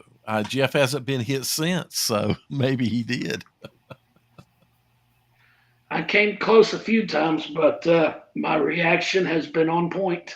Well, you've got to pay attention. You've got to understand that things are coming at you faster than you may realize, and your reaction time is going to be slower than that kid's reaction time. And that meaning you seeing it and processing it in your head and needing to move. The older you get, the slower that gets. So anyway, stay safe. The one thing I always do, I always believe in safeguards. Whenever I'm close to the sideline, which is I am just about every play on a Friday night, I always make sure there's nobody standing right behind me. I don't like being boxed in too far. Mm-hmm. I always want to have do my Michael Jackson, moonwalk backwards, or do some type of running backwards, whatever. Because I'll tell you what, if you know physics, you get a force right here or a body right here is not in motion. You have something coming at it. I don't care if it's 50 pounds lighter than I am. They're gonna knock me down. I mean, it doesn't take much. They're not gonna bounce off of me. It's called force, and force increases based on velocity. Yeah. And that every action has an opposite and equal reaction. There's a lot of energy that ends up occurring in that impact, because it gets delivered back to the player too, but the player's in position for it, maybe padded and etc. So physics is my thing, and the physics is not in anybody's favor on the sideline.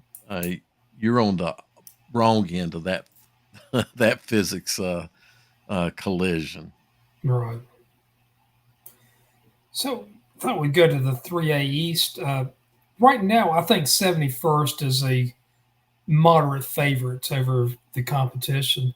Although I will say right now, Northern Nash has my attention. I think Havelock and Northern Nash are kind of tied there in between 2 and 3.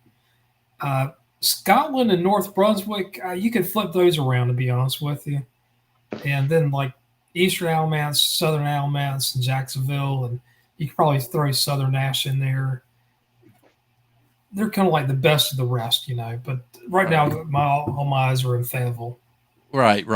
Fayetteville, 71st. I agree. And Scotland is one to watch, I think. But yeah, I agree with you. So going to the West, and the West is loaded here. And last week, I had Crest at 1, Dudley at number 2. Neither team played, and I actually flipped them, and it had to do with my thought after I released the poll or the ranking. I went back and said, you know what? I think Dudley is a little bit better than Crest, but they're really, really tight right now. And same thing with West Charlotte and Kings Mountain. I flipped them. West Charlotte's 3 and Kings Mountain 4 at this point. Mm-hmm. The more I think about it, the more data you get there. West Charlotte might be, you can probably make an argument number 2 or even number 1 right now. I think there's a separation with 1 through 4 with the rest of the pack. I don't think J.M. Robinson, South Point, East Lincoln, West Henderson. You could throw in Hickory's another team that I probably would throw up there. And AC Reynolds, once they get their running back, to me, that's a team that's going to be in the 3A West competition. Right now, they've really been struggling, but 3A West is loaded. It's the same thing with the 3A East, but 3A West is just loaded right now. Yeah, I think personally, East Lincoln can sneak on us like they did last year. They might have the potential to do that, just kind of sneak on up. I really believe, I said this last week, West Charlotte's team to really watch out for. And we'll see tomorrow night. If they keep this run going, they've got to go through an extremely tough conference. They're in 3A and they're playing with some very good 4A teams. The 704 area is loaded, man. Crest and Dudley. It's interesting because I was talking about Crest at the we went to Twin Peaks and had wings and things after the game Friday night, and I was talking about Crest, and one of the West Charlotte coaches was like, "Well, what about Dudley? You hadn't said anything about Dudley." And I'm like, I haven't, but Dudley's as good as Crest. So, Jim, you're flipping them. I personally still put Crest above Dudley, but I think those two are like neck and neck. Yeah, I agree. I will say right now, the 3A West game of the week is Hickory versus East Lincoln. I think this game is the game to go to. So that'll be a game to tell you. I hate to put it this way, but it'll be the game to tell you if East Gaston's really as good as they are. But don't sell short Hickory, Dale. And Allen is going to be covering that game. He already made it official. So Hickory is playing good football. Good for them. I like Joe Glass, and because I like Joe Glass so much, I'm gonna pick East Lincoln to win. Because Joe Glass is somebody who will say, you know what, that idiot Jim West just said, he picked East Lincoln to win, and we're going to prove that he is wrong on that. That guy knows how to motivate players. He knows the X's and O's, and he's he's just a good fellow. I think the world of Joe Glass. I remember when he used to coach over at Eastern Guilford, and one time Patton, I think he was at J.M. Robinson and Lincolnton. Right. He's a good man. There's no doubt. And I think, well, let's see, has Bob said anything about Hickory? He said, don't sleep on Hickory. There we go. I've got mine full screen, so I'm not able to see the comments. So here, well, Bob, do me a favor and tell Joe Glass that Jim West, the self-proclaimed expert, says that Hickory's going to lose, and that'll motivate Joe Glass to do whatever he can to get his team to win. So you want him to be East Gaston? I want him to use whatever words I can to motivate his team. I want East Lincoln to use whatever I say to motivate them. To be honest with you, I think this game's a pick 'em. It's hard not to go for Hickory, but I'm going to pick East Lincoln this game. It's going to be a very tight one. Right. Now, that'll be a good football game. That's a good football game. And that's what I want. I want to see a good football game. I don't care which – out of that game, I don't care who wins. Very few games do I care who wins. Mostly for me, it's to see a good football game and to see everybody excel at what they're doing, be it players and coaches. So, Jim, I do believe, though, you can't discount South. I agree that top four is a tough group of teams right there. Right. Man, I think when we get deep in the playoffs, South Point's going to be a team to be watching. Yeah, I mean, if you don't have South Point in your top five, and this is coming from a fan of some of South Point's rivals, if you don't have South Point in your top five, I question the expert. He's questioning Jeff. Jeff's questioning Jim. That's okay. You have right to do that. That's why I say South Point's got to be in your top five. Because of how well oiled their offense is and their defense. Outside the Charlotte Christian game has been pretty solid. Yeah. Who'd you replace South Point with in the top five? J.M. Robinson is what I think he's saying. Who would you pull out of the top five to put South Point there? Who's your top five? You can't see the screen? Okay, so the top five are Dudley, in this order: Dudley, Crest, West Charlotte, Kings Mountain, J.M. Robinson. I'd pull J.M. Robinson out. That's what I thought you would do. Interesting. Yeah, it's South Point. Let's look at South Point's record a little bit.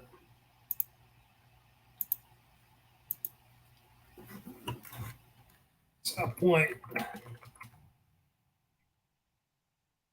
So South Point has. I just saw it here. There we go. Let me pull this thing. And South Point. They beat Lincolnton by 2 touchdowns. Lost to Charlotte Christian by 5. And beat High Brighton by 13. I don't know, man. I mean, Christian, that was a very good. To be honest with you, they look best in the loss than they did in their wins, to be honest with you. Yeah, we'll see. That's why they play the game, right? So let's look at Robinson. We just talk. They actually play and coach it. So. Yeah. And I probably gave somebody some bulletin board material by what I said. So Kerry picks Hickory, by the way, in the East Lincoln game. Let's look at J.M. Robinson's record. They beat Hickory Ridge. Probably a little more impressive.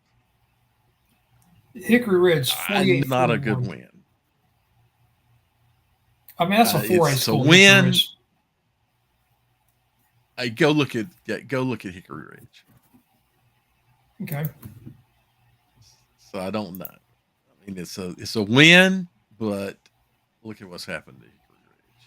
So it's kind of hard to say. Yeah. They lost Independence, Porter. I mean, they've lost to good teams. Even Robinson being a good team. It's just hard to say right now. I think Hickory Ridge might be D.L. Brown this weekend. Yeah, we'll see. No. Porter Ridge is a good 4A school. Chambers is a very good 4A. But like West Cabarrus 35-6. It's not really says much. Beating Concord 40-0 is pretty darn impressive. Then they matched it up against Central Cabarrus 154-0. Robinson has more to prove, to be honest with you. But I don't know. That's you can flip South Point or Robinson. You can move It is South what Point it to 5. it But is what it is, and by that I mean not what some people take from it. It is what it is, and I there. couldn't I couldn't put South Point any higher than 5 though. No, it's hard to right now put them in with those top 4 teams. Absolutely. Yeah, But I personally believe South Point will work their way up and be playing those teams in the playoffs, which means they're going to be playing late in the playoffs. So, right. So let's go to the 4A East and Rolesville. You know, Rolesville's a team that beat Butler yep. the first week of the season, But now that's and looking like a very, very good win. and When you- this last week they beat Cardinal Gibbons. yep. I So got them roll. I mean, I think I had them last week at number 5. I moved them all the way to number 1. I personally I believe that's a good move, Jim. I think Roseville's resume is really good right now. I have Cleveland at number 2, and Cleveland. I don't know. Maybe Cleveland might be just as athletic as Rolesville, but Cleveland too. Pinecrest. They had a good game last week against New Hanover. The week before, they kind of squeaked by against Middle Creek. Got them number 3. I think they have enough talent to possibly win the rest of the regular season games. 4 is Leesville Road. I think Leesville Road might be the best team outside of Rolesville in the Wake County area. New Bern at number 5. It's to be honest with you, it's hard to really get a gather for New Bern because I thought they had a lot of talent had graduated, but they've gotten to the point where they're not rebuilding or reloading. You know, about 5-6 years ago they were rebuilding. Seemed like they were building for a couple of seasons, but they're Might be back in that. sneaky good, Jim. Exactly. Yeah, they sneak up the rankings on you. Yep. I have Jordan number 6. Uh, I think Jordan's just. I think their teams are going to get better and better as the season goes on. They had a great run in the 4As last year, so keep your eyes out on Jordan. Hoggard's the best team in the Eastern North Carolina. Then you got Cardinal Gibbons. Cardinal Gibbons is 2-2, but they lost to Rolesville, and then they lost to Cardinal Gibbons out of Florida. So now, anything you want to talk about with the 4A East? Well, I do know Pinecrest has a very good coach. You know, who coached at Crest a couple of years ago. Went from one crest to another. I thought I would throw that out there. But I would definitely, I don't know much about the 4A East, but based on what you told me about Rolesville, yep, I'd keep them at your number 1. Well, they've got the resume for number 1.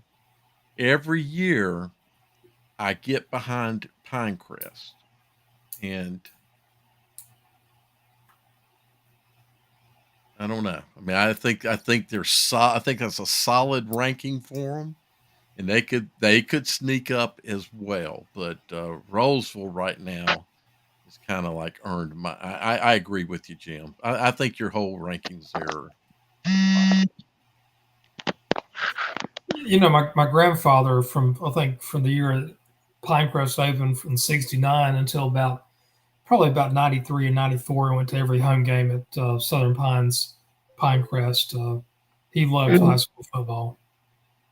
But in the 4A West, it's interesting to have Rolesville at number 1 in the 4A East because in the 4A West, Grimsley beat Rolesville earlier on in the season. Wouldn't that be pretty cool if you had a rematch like we did a few years ago between Chambers and Cardinal Gibbons, where Chambers wins the first game and then Cardinal Gibbons wins the second game? We might be leading to the same direction. Who knows? But right. I got Grimsley at 1, Butler at 2. East Forsyth and Weddington, you can flip those 2 around, to be honest with you. But I moved Weddington down to 4. I just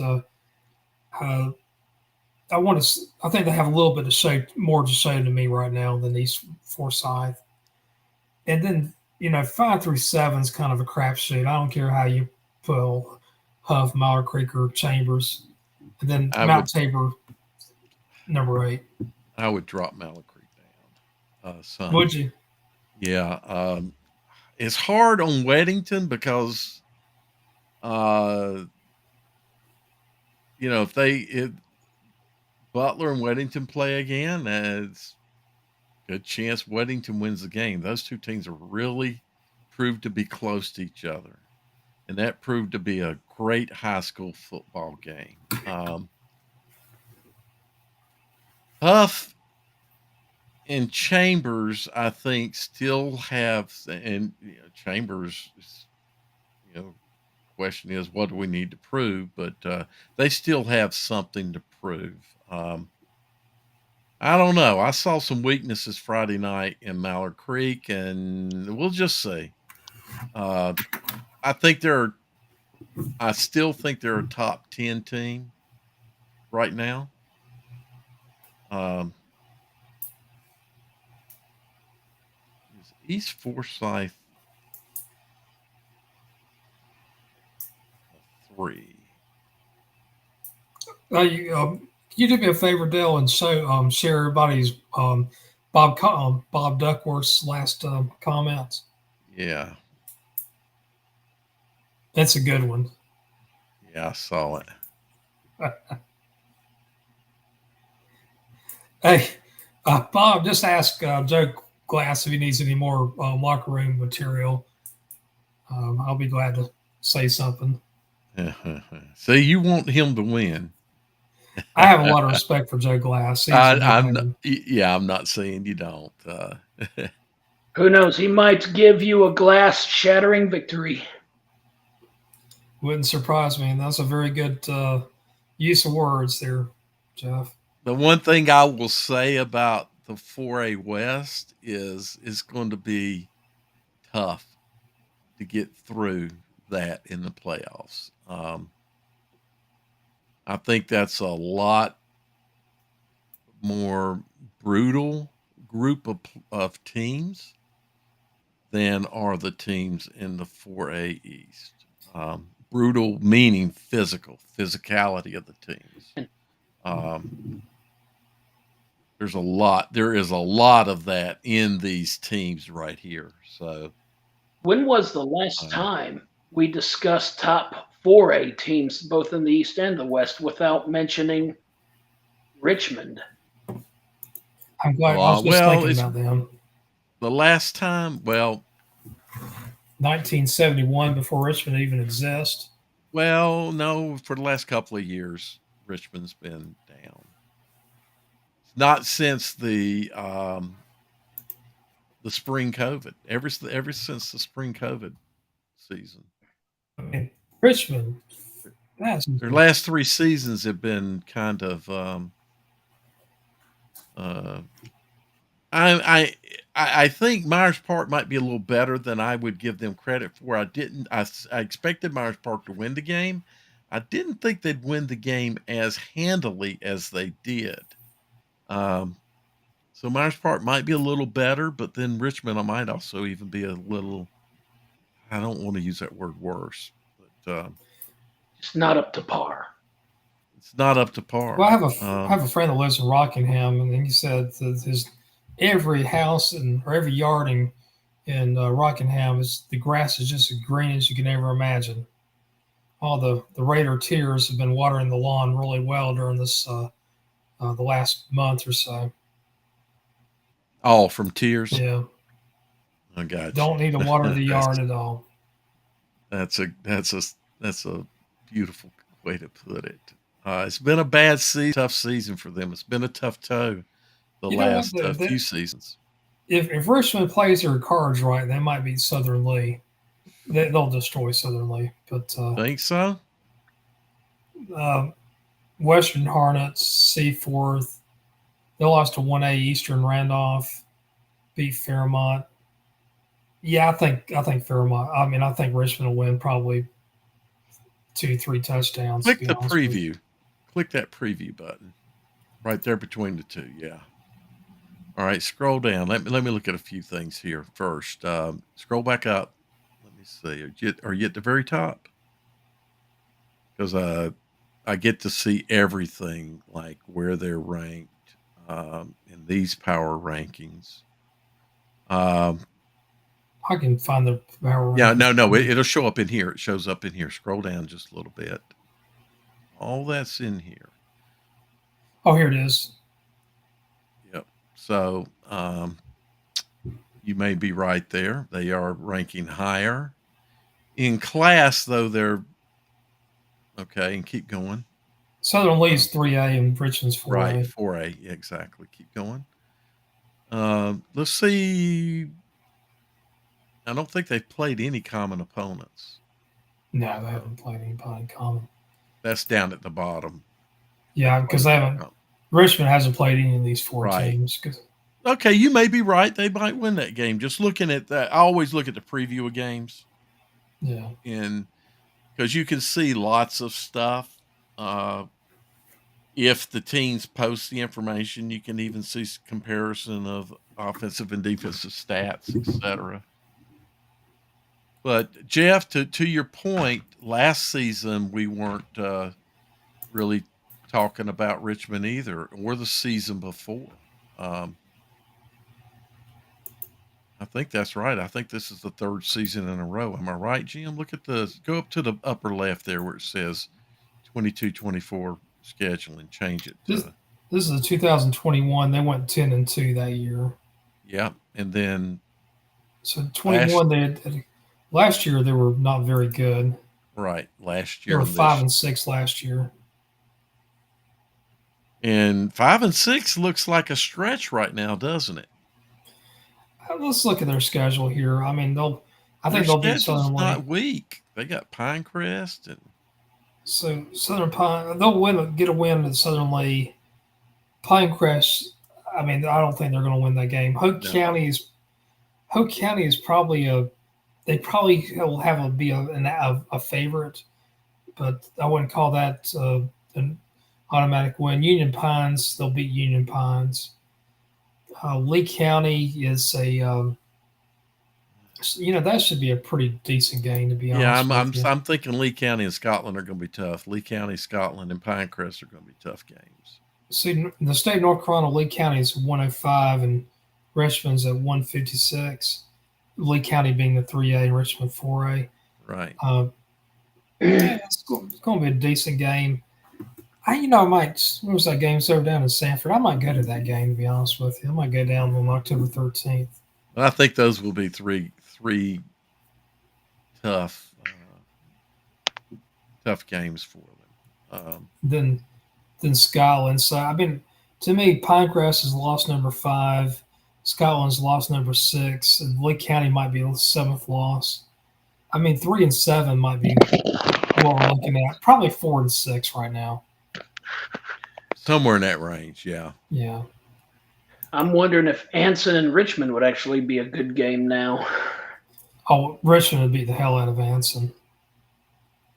The reason I say that, North Stanley beat Anson County, and I don't care how bad Richmond is. Richmond would just beat us like a redheaded stepchild. That used to be a big Cross River rival game.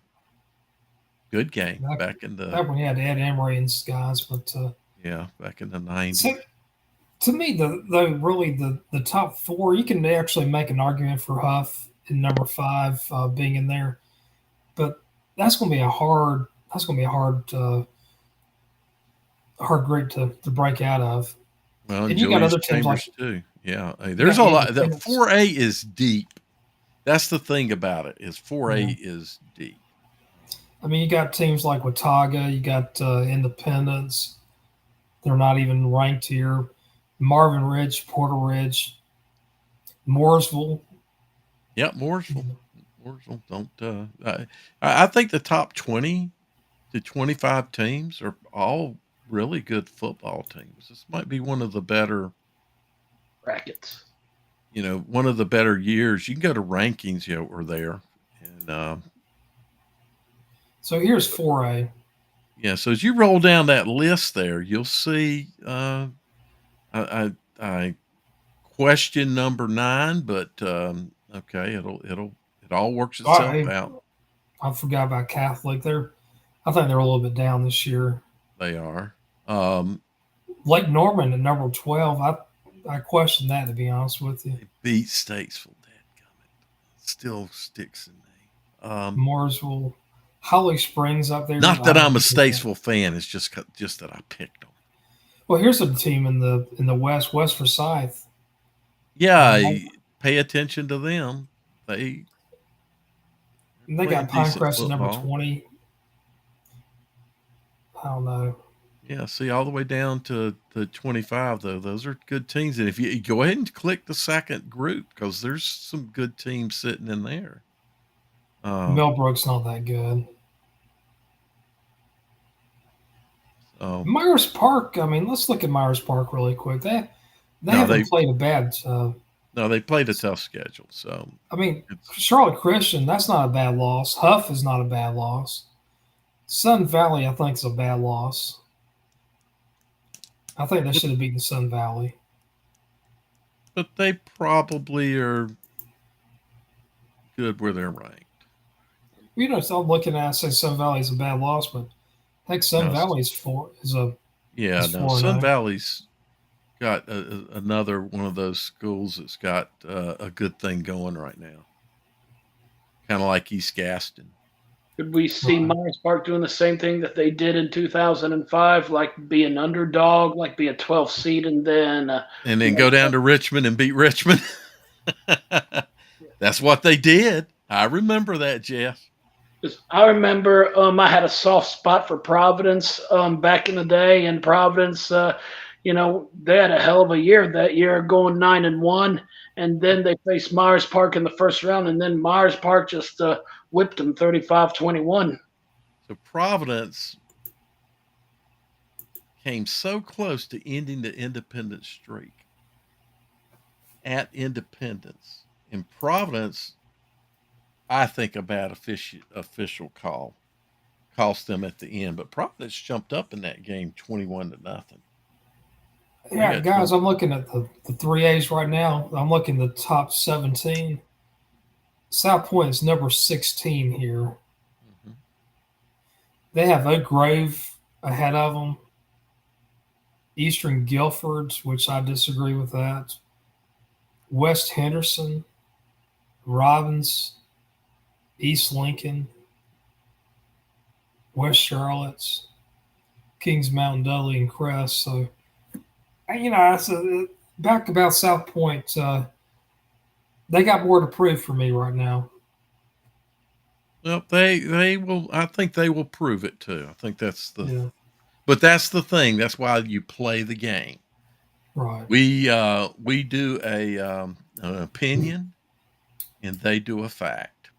Yeah, exactly. So,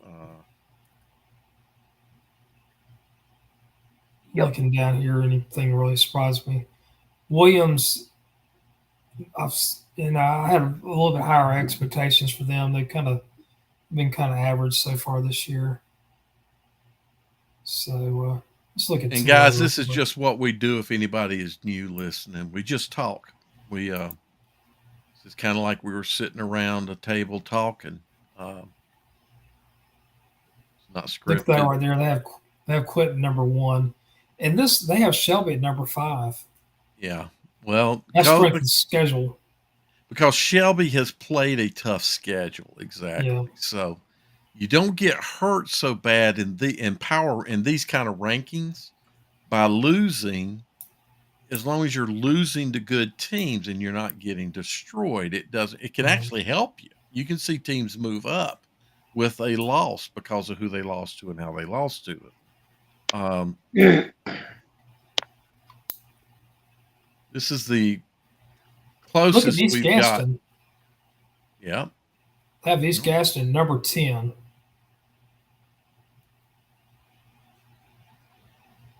I mean, that's in the state too. So let's look at 1A. I mean, to me, it's going to be Mount Airy, Tarboro, and Robbinsville should be the top 3. Let's see what they have.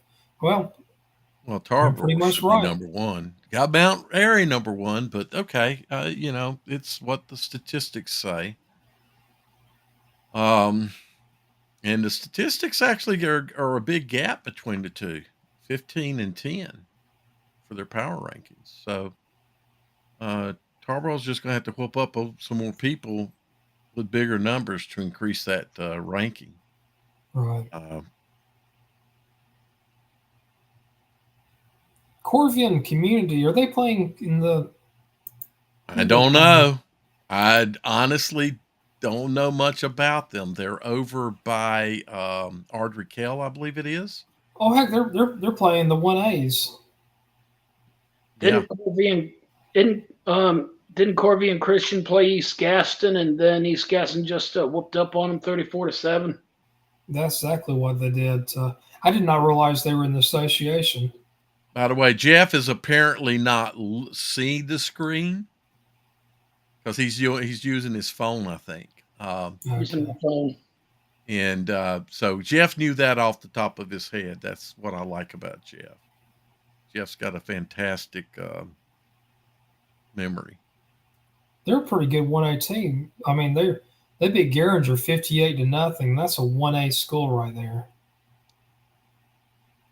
Ouch. Amazing. See if I'm right. Where are they? Go to their home. So click their homepage.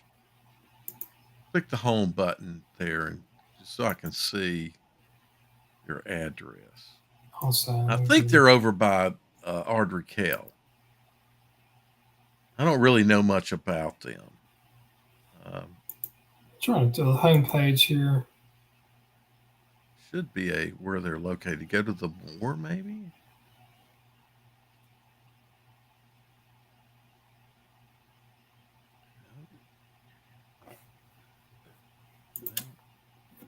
Yeah, Community House is not going to be too far from Ardrey, is it?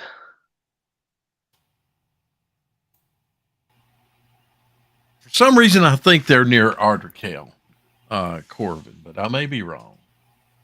Let's see. Corvian is right up here. This is kind of, I'm going to say more towards Mallard Creek, if that makes sense. Yeah, okay. Well, that's the northern Corvian Community Elementary School.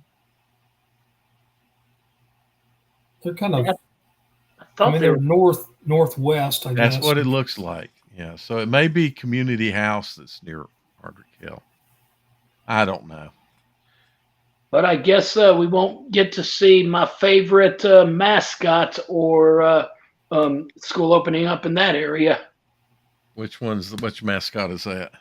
Remember last year when I came up with a name called the Dilworth Dobermans? Oh, yeah. Yeah.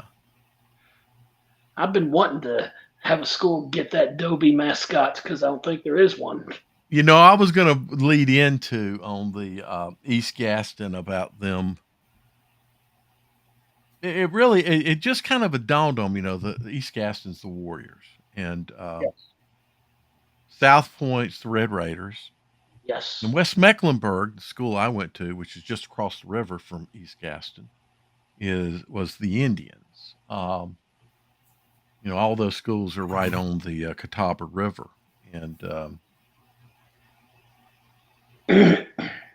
I'm not against having those as mascot names. I learned a lot of appreciation for Native Americans by being an Indian, actually. An Indian being my high school. I'm not Indian. I have no Indian in me, in case you can't tell. Well, I hear that there's a group of Native Americans that signing a petition to bring back the Redskins mascot. Well, you know what I wanted to have happen instead of West Mecklenburg changing their name, and they adopted the hawk, and they actually incorporated some Indian things in the early hawk stuff that they did in the athletics. But I wanted for West Mecklenburg or for CMS to set up some kind of, I don't want to call it an exchange program, but kind of an exchange program with the Catawba Nation, who is, in Rock Hill, uh, to set something up with them to help come to the school and educate about the Catawba Nation, the history of the Catawba, and et cetera, and help use the name as a learning tool about the history, because we didn't, I don't think, disrespect. It was kind of an honor. Uh, I understand where Red Raider is maybe a negative name to use. So South Point being, Red Raider, um, but Warriors not. I don't think, which is what East Gaston is. Out of the three, the only three that I think I could even begin to think would be racist would be the Red Raider.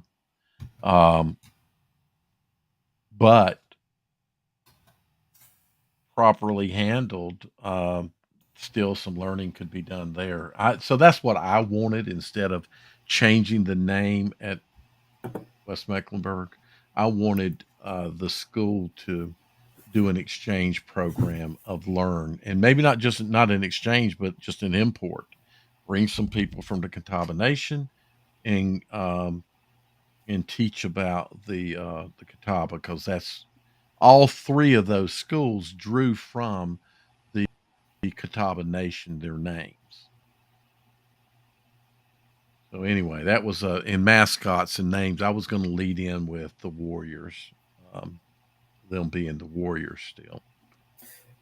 Dell, 60 years ago, you know what the number one mascot was among North Carolina high school athletic associations? I would believe it would be an Indian based. The Rebels. The Rebels, all the Rebels. North Mecklenburg Rebels. South Yep. Orleans Rebels. Davie County Rebels. Monroe Yep. Rebels. Parkwood Rebels. South Stanley Rebels. Yeah. Rebels everywhere. I think West Lincoln, they still the Rebels. Yes. Yeah. And Parkwood just recently changed. Yeah, Parkwood is now what the I forgot what they are now, but Wolfpack. That's right, the pack. Yeah. They just changed a few years ago, as I recall. Should have called them the Park Pit Bulls. I forgot about that, but you're right. Rebels was pretty popular. But Indian-based names are very popular too, or were very popular. And the South Stanley is now called the Rebel Bulls or Running Rebel Bulls. Mm-hmm. I think you can use if you the problem with the Rebels was the context of how it was used, because Rebel is obviously a universal, can be used in many different contexts, but flying the Confederate flag and all the other things, which is what they did. I'm going to share my screen again. This is back in 1987 for South Stanley. I was a sophomore, and you'll see in just a second here. You can see the thing that says Southerner 1987, and there's a Confederate flag right there. Uh-huh. And I'm sorry, I'm sure I'll offend somebody that's very proud of their Southern heritage and all that stuff. And I'm a Southerner, but the Confederate flag, even as late as 1987, 122 years after the end of the Civil War, why would you put that on a school yearbook? I mean, it's a lack of self-awareness. I'm proud of my heritage, and I try to maintain context and understand that we cannot have context of that time period. We don't fully understand. Right. When I look at I do a lot of history research, and of course I have family that fought in the Civil War on the Southern side. I can claim true heritage. I mean, I can claim heritage to the Revolutionary War as well. My family's been here that long. But my honor of even those people doesn't require me to fly the flag anymore. I don't feel bad when I see the flag. I don't feel offended unless I see it in public. And that's because I try to take the approach of it's not just me, it's others that this impacts. And you're not, I don't think they're honoring their heritage like they think they are honoring it. They're honoring it in that, just what you just showed, Jim. People, the people that are doing it today are not truly honoring They're what dividing happened. people. It's all about Well, it's I doubt that they're doing, I don't know, they are dividing people, yes, but I don't know if it's intentional. Some of well, it I think is. a lot of it is at this point. I know of instances where people will say this not, and then the next thing you know, they within 10 seconds they'll say a bigoted comment. At I this think point, it though, I think it if is you, with some, yes. I mean, But if you fly the Confederate flag, which to me is an ugly flag. I mean, I have people on every side of my family lineage that fought for the South. We're tobacco farmers back in Sampson County, and other sides were nothing more mill workers over in like Alexander and Cabarrus County and stuff like that. Uh, it's I know that they fought for the South, whatever they may or may not have bigoted or hateful hate in their heart. I don't know about that.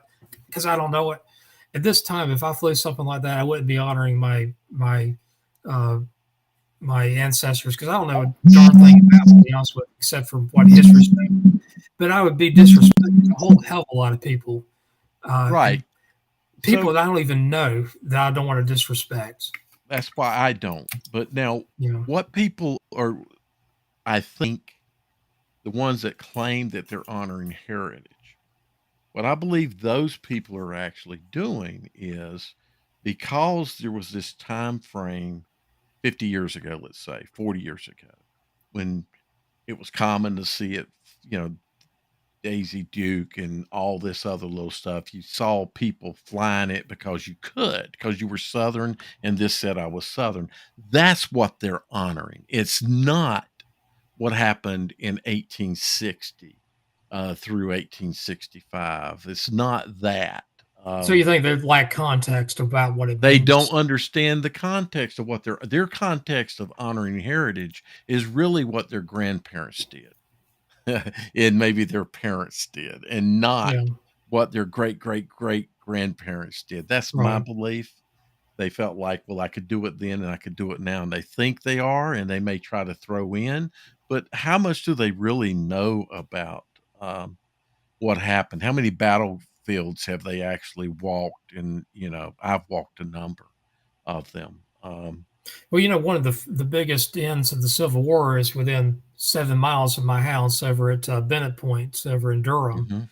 when Johnston surrendered over to Grant, and this is after Lee surrendered to Grant. It was actually it's going to be Johnston surrendered to Sherman over in Durham. Right. But it's one of those things though. Is like if you fly something or do something that's hateful to somebody else, and you keep on doing it, and you know about it, why do you keep on doing that? That's just it's narcissistic. It's just lack of context, lack of self awareness. It's not just to someone else, it's to a large number of people. And you at some point have to have some empathy for others instead of just yourself. Narcissists do not. I've had people like throwing shade at me when I was younger, much younger, because I'm from the north. No doubt. Listen, And my Jeff, when I brother, one of my family members, when first moved down here, well, I'm not going to say who it was, but they referred to him as "damn Yankee, damn Yankee, damn Yankee," and it's um, Me, you could say that to Mhm. me, and I'll just shrug you off, and I'll be like, I don't give a crap what you have to say about me. I mean, that's what you want to call me. You want to call me an a-hole? Call me that. I don't care anymore. But I'm just saying I had some shade thrown at me, but I'm not going to throw all these other people under the bus because of a few idiots, that I've had to encounter in my lifetime. And for the record, I do not fly that flag. The only flag I fly is the American flag. Yeah. I think every other flag, including all these other flags out there that are for these special groups, I think they're all divisive. That's the only flag that you'll ever see me fly is our American flag. Yeah, I disagree with the other flags being divisive. Um, and I hold a lot of honor to the North Carolina flag as Oh, I well. do too. North Carolina's Um, one. Yeah. the When I grew up, I had I would visit my aunt in Pennsylvania, and my younger cousin, who was about 3 years younger than me, he used to sing this song about Robert E. Lee that all Northerners sang. That was about him being a chicken, uh, and it was a little southern northern battle because now my aunt was born in Salisbury, North Carolina, but lived up in Pennsylvania, and so I used to get that shade thrown at me from him, my cousin, in kind of a semi-friendly but not friendly manner because it did get to be a little combative. Um, that used to be more prevalent, Jeff, when I was young. We had the blue gray game, um, the North versus the South. The we as a culture are changing, and that's good. I think we have to be conscious of things like see the difference in some of these special interest flags and the Confederate flag is huge, Jeff, because the Confederate flag does represent to many slavery and a bad time in complete division of the United States because it did represent division. That was true division because there was actual secession that was attempted. And there's a legal way for states to leave the United States. Um, that wasn't the legal way. There's a legal way that has to be approved. You can leave the United States without seceding. So that flag represents many different things, both slavery and a true division of the country, a secession. So I think because of that, it has a different meaning. Now, flying Nazi flags, I think, for the same reasons is wrong. But if you want to fly a special interest flags, that's fine. You should never fly it above an American flag. That's part of the flag code, by the way. Um, I see so many people dishonor the flag. It's not funny. People put flag on their body. That's against the flag code. The So when thing you is, if someone wants to fly their flag, Confederate flag, that's in their private home or whatever, or in their yard or whatever, private property, I'm, more peace with them on that. I'm not going to get upset or offended by that. I don't won't like it or anything like that. But right, when I was in school there, I remember over at Mooney's Field across from North Stanley, you'd have these rednecks would fly the Confederate flag right across the street from the school, and just seeing my friends who happened to be black, how they reacted to that. And I'm gonna tell you right now, unless you are have your if you know your ancestors had that background where they were enslaved or victims of Jim Crow, I don't think any of us can truly hmm relate to it. Right. No, it's really hard for us to have that. Uh, we don't have the context to be able to relate to it. We don't have So the context exactly. we could try. Thus, I try to have empathy at least. I understand that. Well, here's how I try to relate to it, Jim. Um, I'm of Scottish descent, and slavery exists in all cultures throughout our previous history. And it's highly common for in a battle, you lose a battle, you become a slave. Um, Especially in the UK area. Well, not especially everywhere. Not, they either killed you or you became a slave. It just depended upon the value that you might be able to provide. And Don't forget thus, the Irish there- slaves also. do what now? Don't forget about to mention the Irish slaves Well, also. I'm not.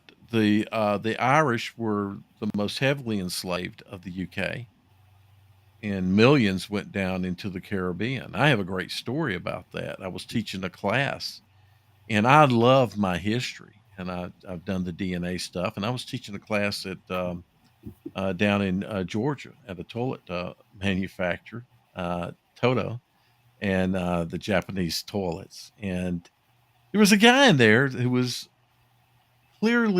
honoring his Jamaican heritage, and I love that, and so I was talking with him, and we were talking about the Caribbean, and I just got on the subject of, well, a ton of Irish were shipped there as slaves. And he said, that might explain why I have some cousins that are white. And I told him, I said, yeah, you should go back and look at your family tree because a lot of Irish did come into the to the Caribbean as slaves, and uh, obviously would have uh, mixed, if you will. So he was not aware of that fact that Irish were so heavily enslaved, and they were done the same way in as many Africans. Many Africans were captured by their own people for different reasons, be it war or because they broke some laws, and then they were sold off into slavery. The same thing was done with the Irish. Many charges were drummed up that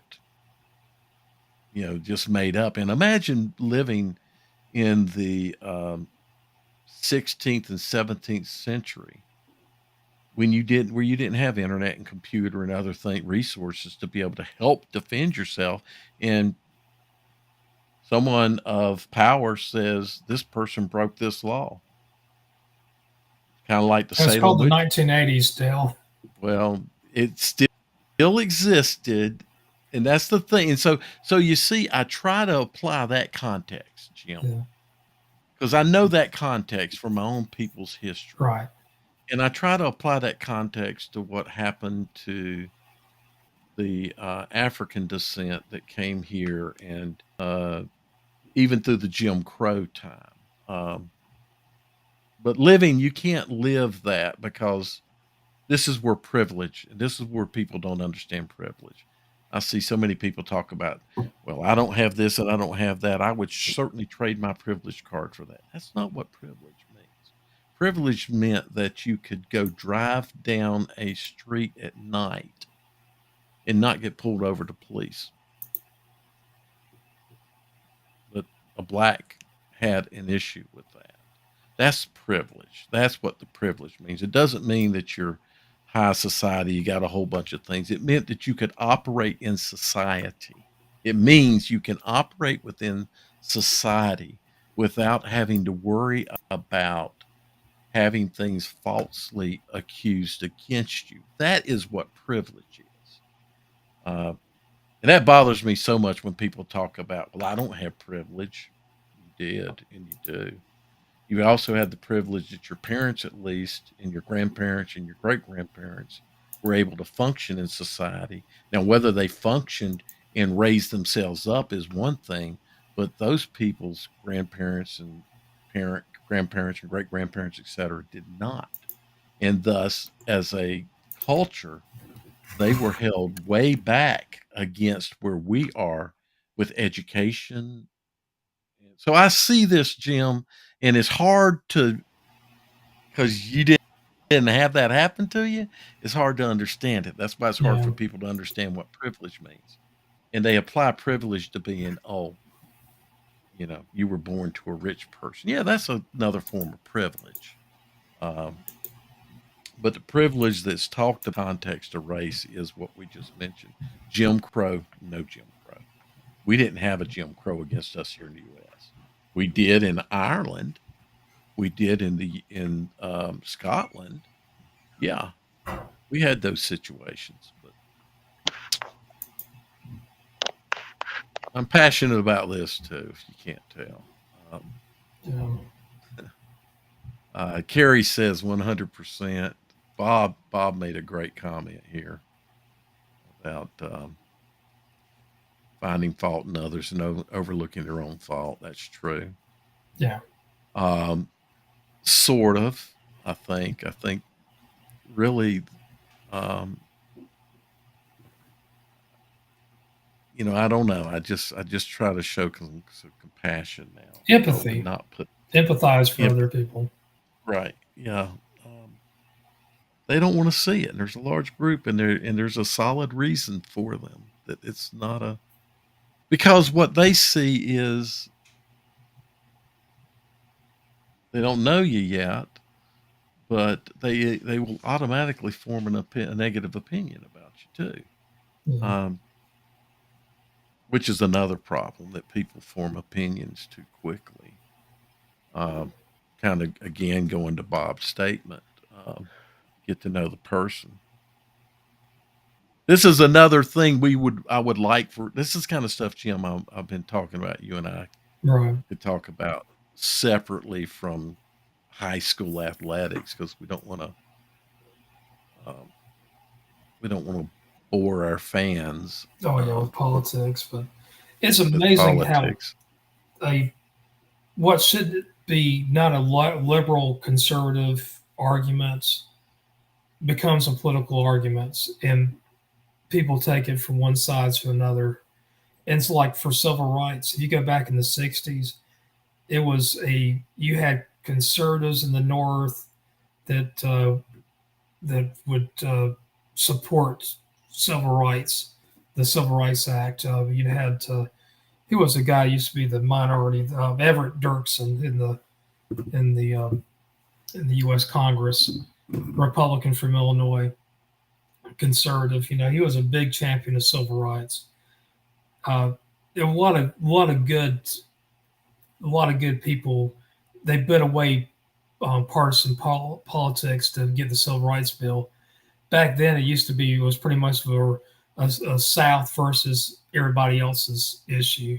You did have some people that are outside the South that didn't support the civil rights. There were more libertarians like Barry Goldwater, but it was something that it didn't know. Everybody loved each other. It didn't matter if you're a Democrat or Republican or liberal, conservative. And back then, you had just as many conservative Democrats as you did conservative Republicans. So I'm going to bring this up and I'm going to make a comment. Yeah, you are right. And that's why I said we wanted to talk about this elsewise. We've been talking now for 2 hours and 33 minutes, and 2 hours and 20 minutes of that was high school football. Yeah. And we are kind of wound down. Surprised we still have viewers, but that's good. But these things do impact our students at high schools. Oh yeah, I mean, look at what they're doing to the association right now. The state legislature should be ashamed what they're running the best state athletic association ever, and it has to do with. So there we can. It's all started from one guy having a temper tantrum, but the Q Tucker would not back down. exactly. Yeah. It's all started there, um, over in Anston County, right? Yeah. And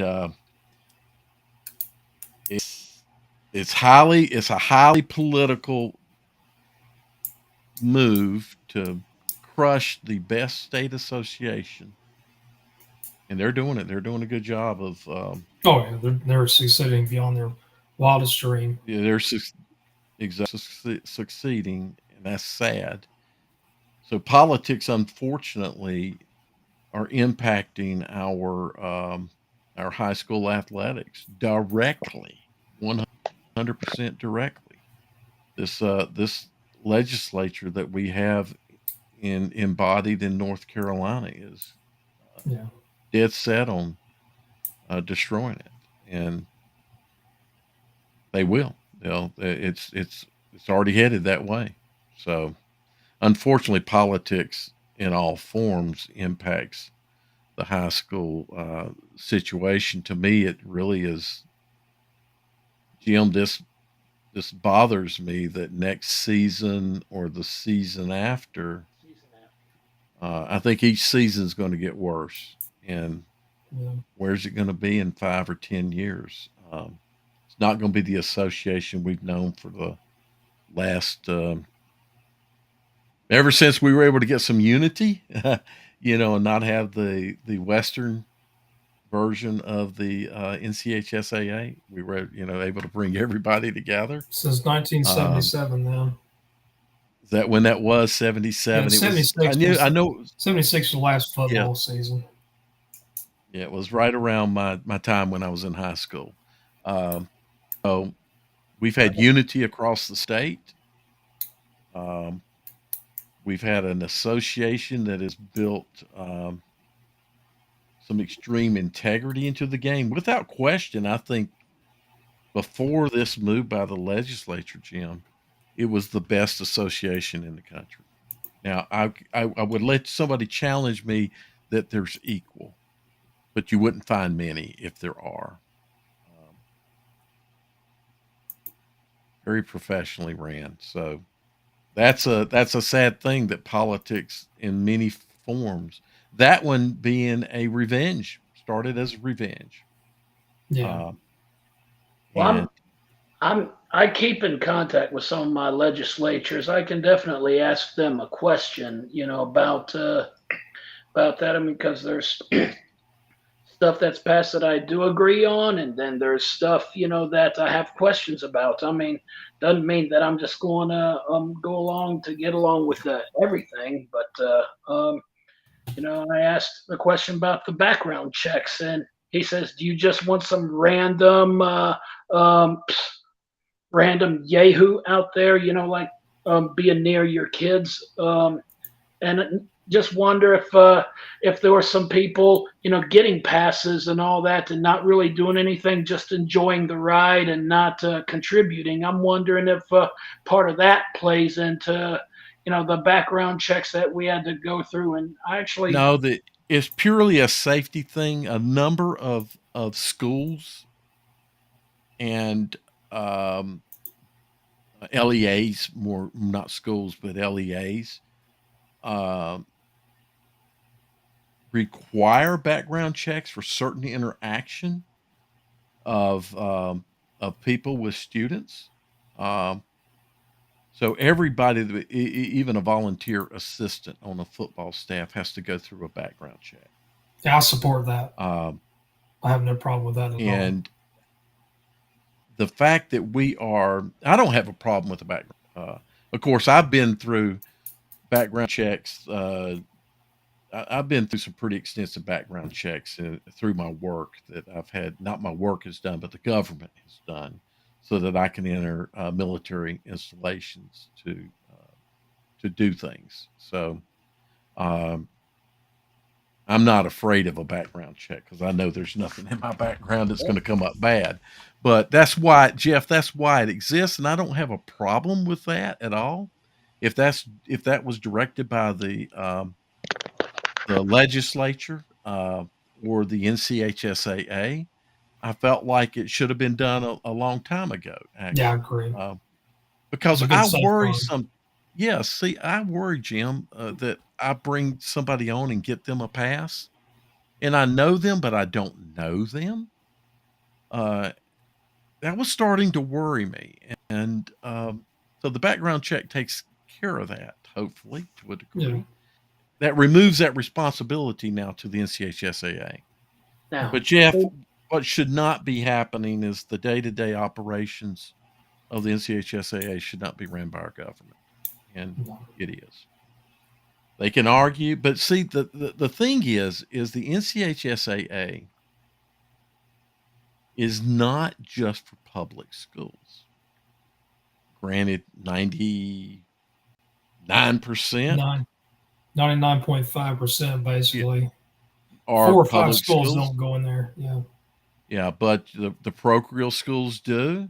The private schools could also, if they were willing to adhere to the rules and regulations of the NCHSAA. Providence Day could be in it. Providence Day, of course, would never, never want to do that. They got goals of being a national program.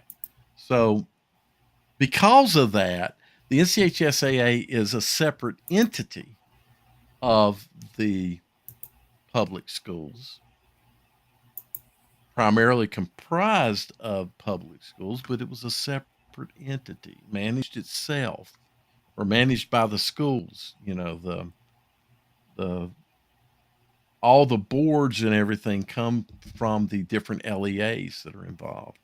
Now we got legislatures who are without question pushing personal agendas, um, which is not in the best interest of high school athletics to do that. So like I said, think the association will become just another association like other states, not a top tier performing association. So Jeff, talk to your legislatures if you want to. You should. and if there's any questions you want me to ask them, I can gladly. I interviewed two of them on Talking Preps. Yeah, I interviewed what's her name from up there in Iredell County. What's her name, Jim? Vicky Sawyer, is that her name? Yeah, that was it. Oh gosh, she They was got no awful. clue. The bottom line is they have no clue about how Yeah. high school athletics operate currently.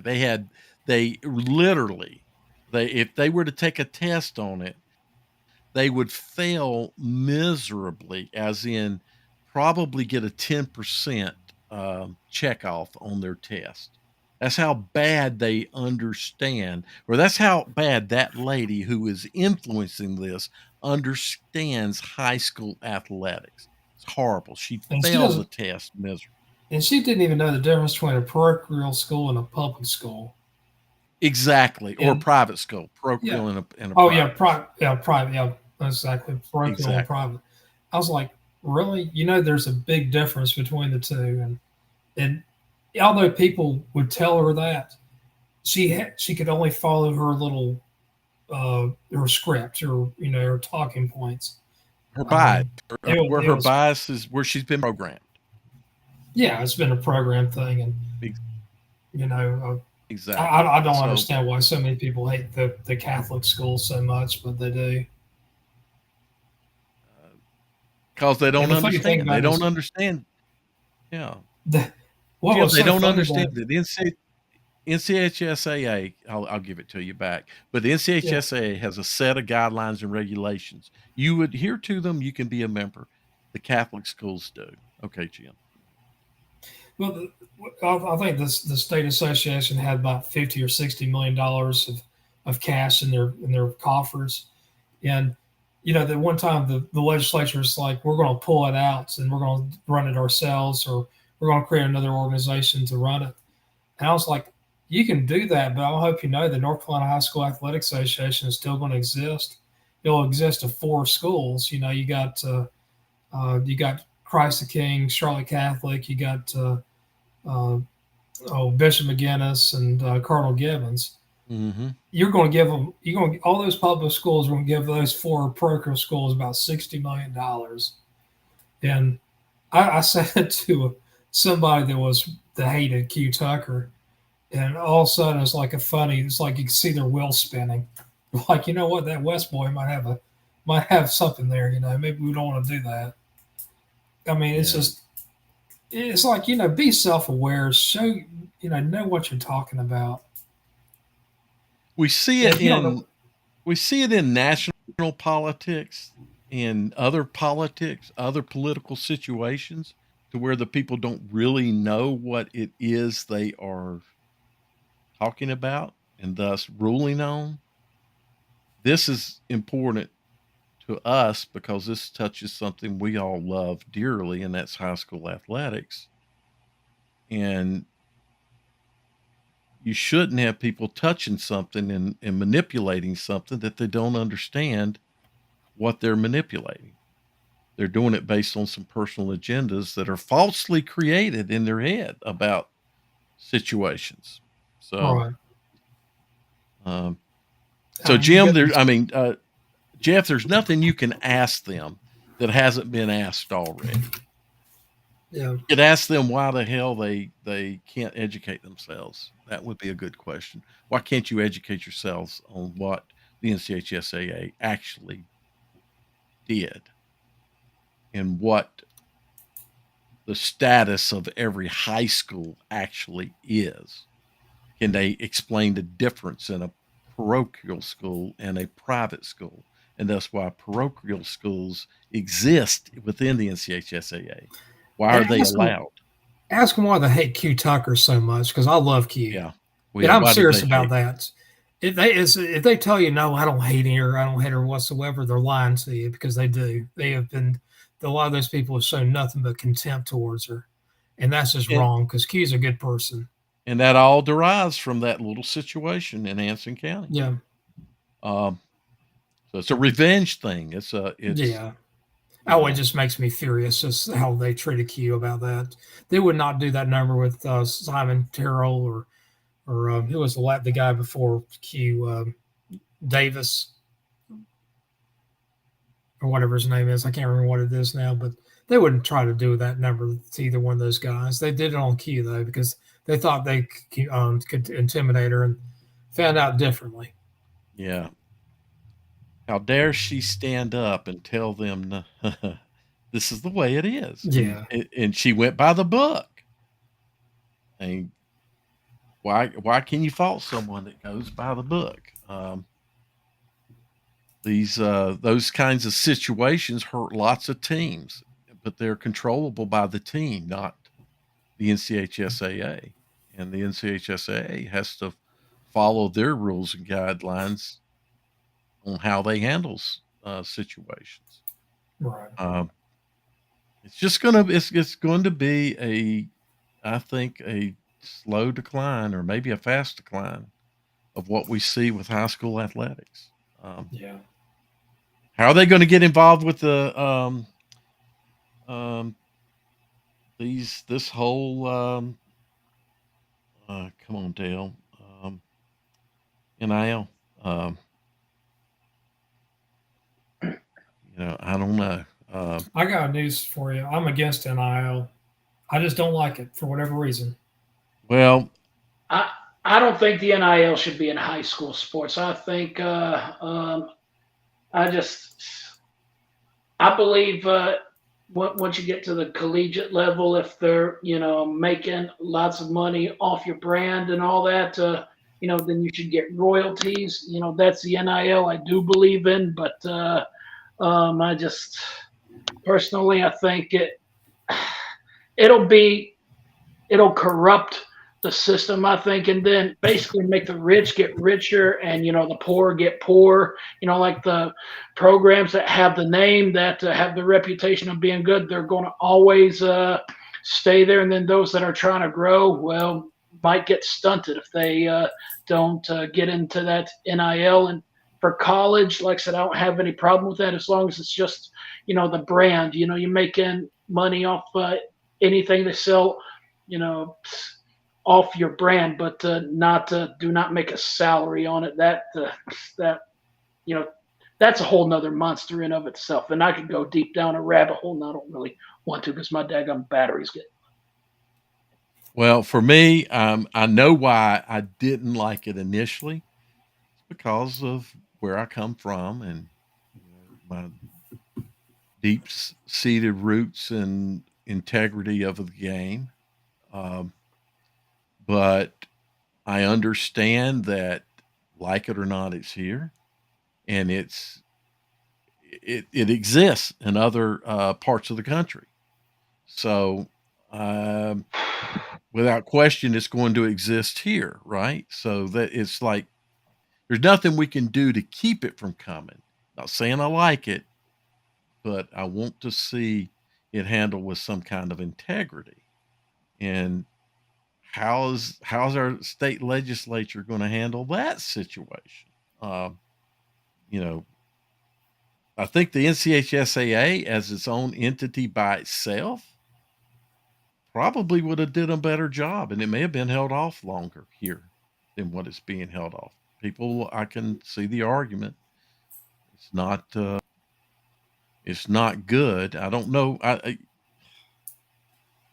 You know what I think? I think it's going to hurt. So places like Providence Day are going to start getting more public school kids because they will be able to do more with an Get more money. NIL over there than you will be able to do in a public school. The state legislature can't control that at all, no matter what they want to say. It can't be controlled at Providence Day. And having all those stars there, they'll just get more stars. So it's going to change the space of athletics a little bit. Let's see how much it impacts it. I'm with both of you guys. I'm not a fan, but Here's my issue with NIL. When it comes to individual sports like tennis or whatever, golf or whatever, NILs don't bother me whatsoever. They really don't. And the reason why, it's not a team sport. it's an individual sport. It's an individual sport. A team sport like football, baseball, basketball, stuff like that. If Mm-hmm. if somebody's going to get NIL money, it shouldn't just be to that one individual. It should be spread out. And the reason why I say that is you do not win games without your teammates. That's And right.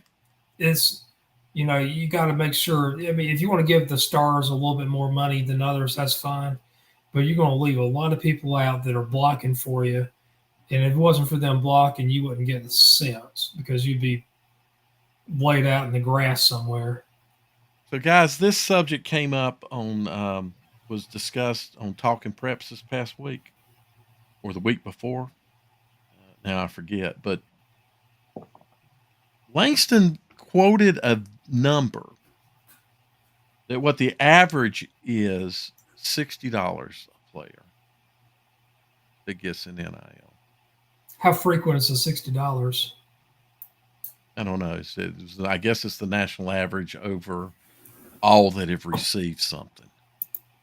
So I don't know. I'm secondhand.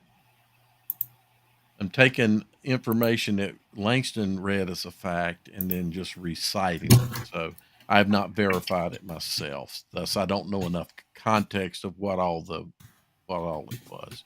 But it wasn't like it was a gigantic amount of money. But as I thought about it, I'm like, no, Chris Leak would have gotten more than $60. If you'd have had NIL when Chris Leak was playing, he'd get more than $60. Jaden Davis over at Providence Day would get more than $60. And I've heard stories about these some of these athletes at a lot of these schools doing with very little. And this is what somebody told me who played at a smaller school. That sometimes a random NFL player would come, like watch practice, and I guess would ask If they need anything or what have you, as far as Well, that's not. I don't have a problem with that. no, I'm talking about like what could inspire the NIL to go to college, and why some people like me are basically like, all right, at the collegiate level, just not at the high school level, like where the kids are still living, with their parents, and when they go to college, they're basically out on their own, and basically they're flying on their own, and there's likely going to be some struggles for them, and that's kind of what I was referring to, and why I don't have too much of a problem with these players, making money off any royalties with their merchandise or with their name or what have you. That's based on some of the stories that I've heard by some people that used to play college sports. But you're only going to get an NIL. And let's just look at this as a pure business point. The money's only going to come if they see a return, right? So that means they're going to make a profit off of whatever investment they make uh, through their NIL. So they are going to be making money.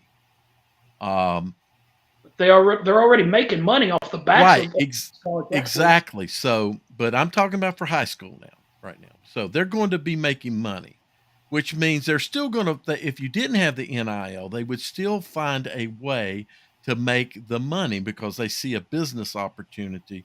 And thus they would be making money without those that are producing the content, if you will, not getting payment for it. Thus, the NIL does shift some of that profit back down to the creator uh, of the content. Uh, I don't know enough about how NILs are being used with high school people right now. Be something to learn more about. But the viewpoint I'm trying to take is there's a business happening here, and instead of people making money off of their backs without them getting the people's backs not getting anything for it, now they're at least going to get something for it. So I don't know. I'm just worried about the integrity, the sleazy people that might get involved with giving the money and making promises and all these other little things and create some integrity issues. I just think it's something we could get too lost into the weeds in. Well, that's what I'm saying. So it's the Yeah. integrity issues. If the integrity can be managed and transparency is what's required there, but it's never going to happen. There's going to be ethical issues with this. There's no question. That's my only problem with it now. I'm set that it's going to happen, and I'm just worried that it's going to have unethical results. So, Well, gentlemen, I hate to bounce on you guys, but my battery's getting low, and this charger is holding up. we went the longest we've ever gone, Jeff. Jeff, my personal 52-year-old battery is getting kind of low, so I totally get it. Yeah. Nobody else has commented, but I still see we got 5 people on. And what I would say is if people want to hear more of this kind of talk, not here, but Jim, I've been talking to Jim about doing this on a different channel. Let us know. I'm surprised 5 people have stuck around. Exactly. Well, guys, I'm going to call it quits too, so I better go. Well, guys, from Jim West, Dale Ross, and Jeff Miller, always great to see everybody. We'll catch up with you next time. Good night, folks. Yeah, good night. So I'm hitting the end, and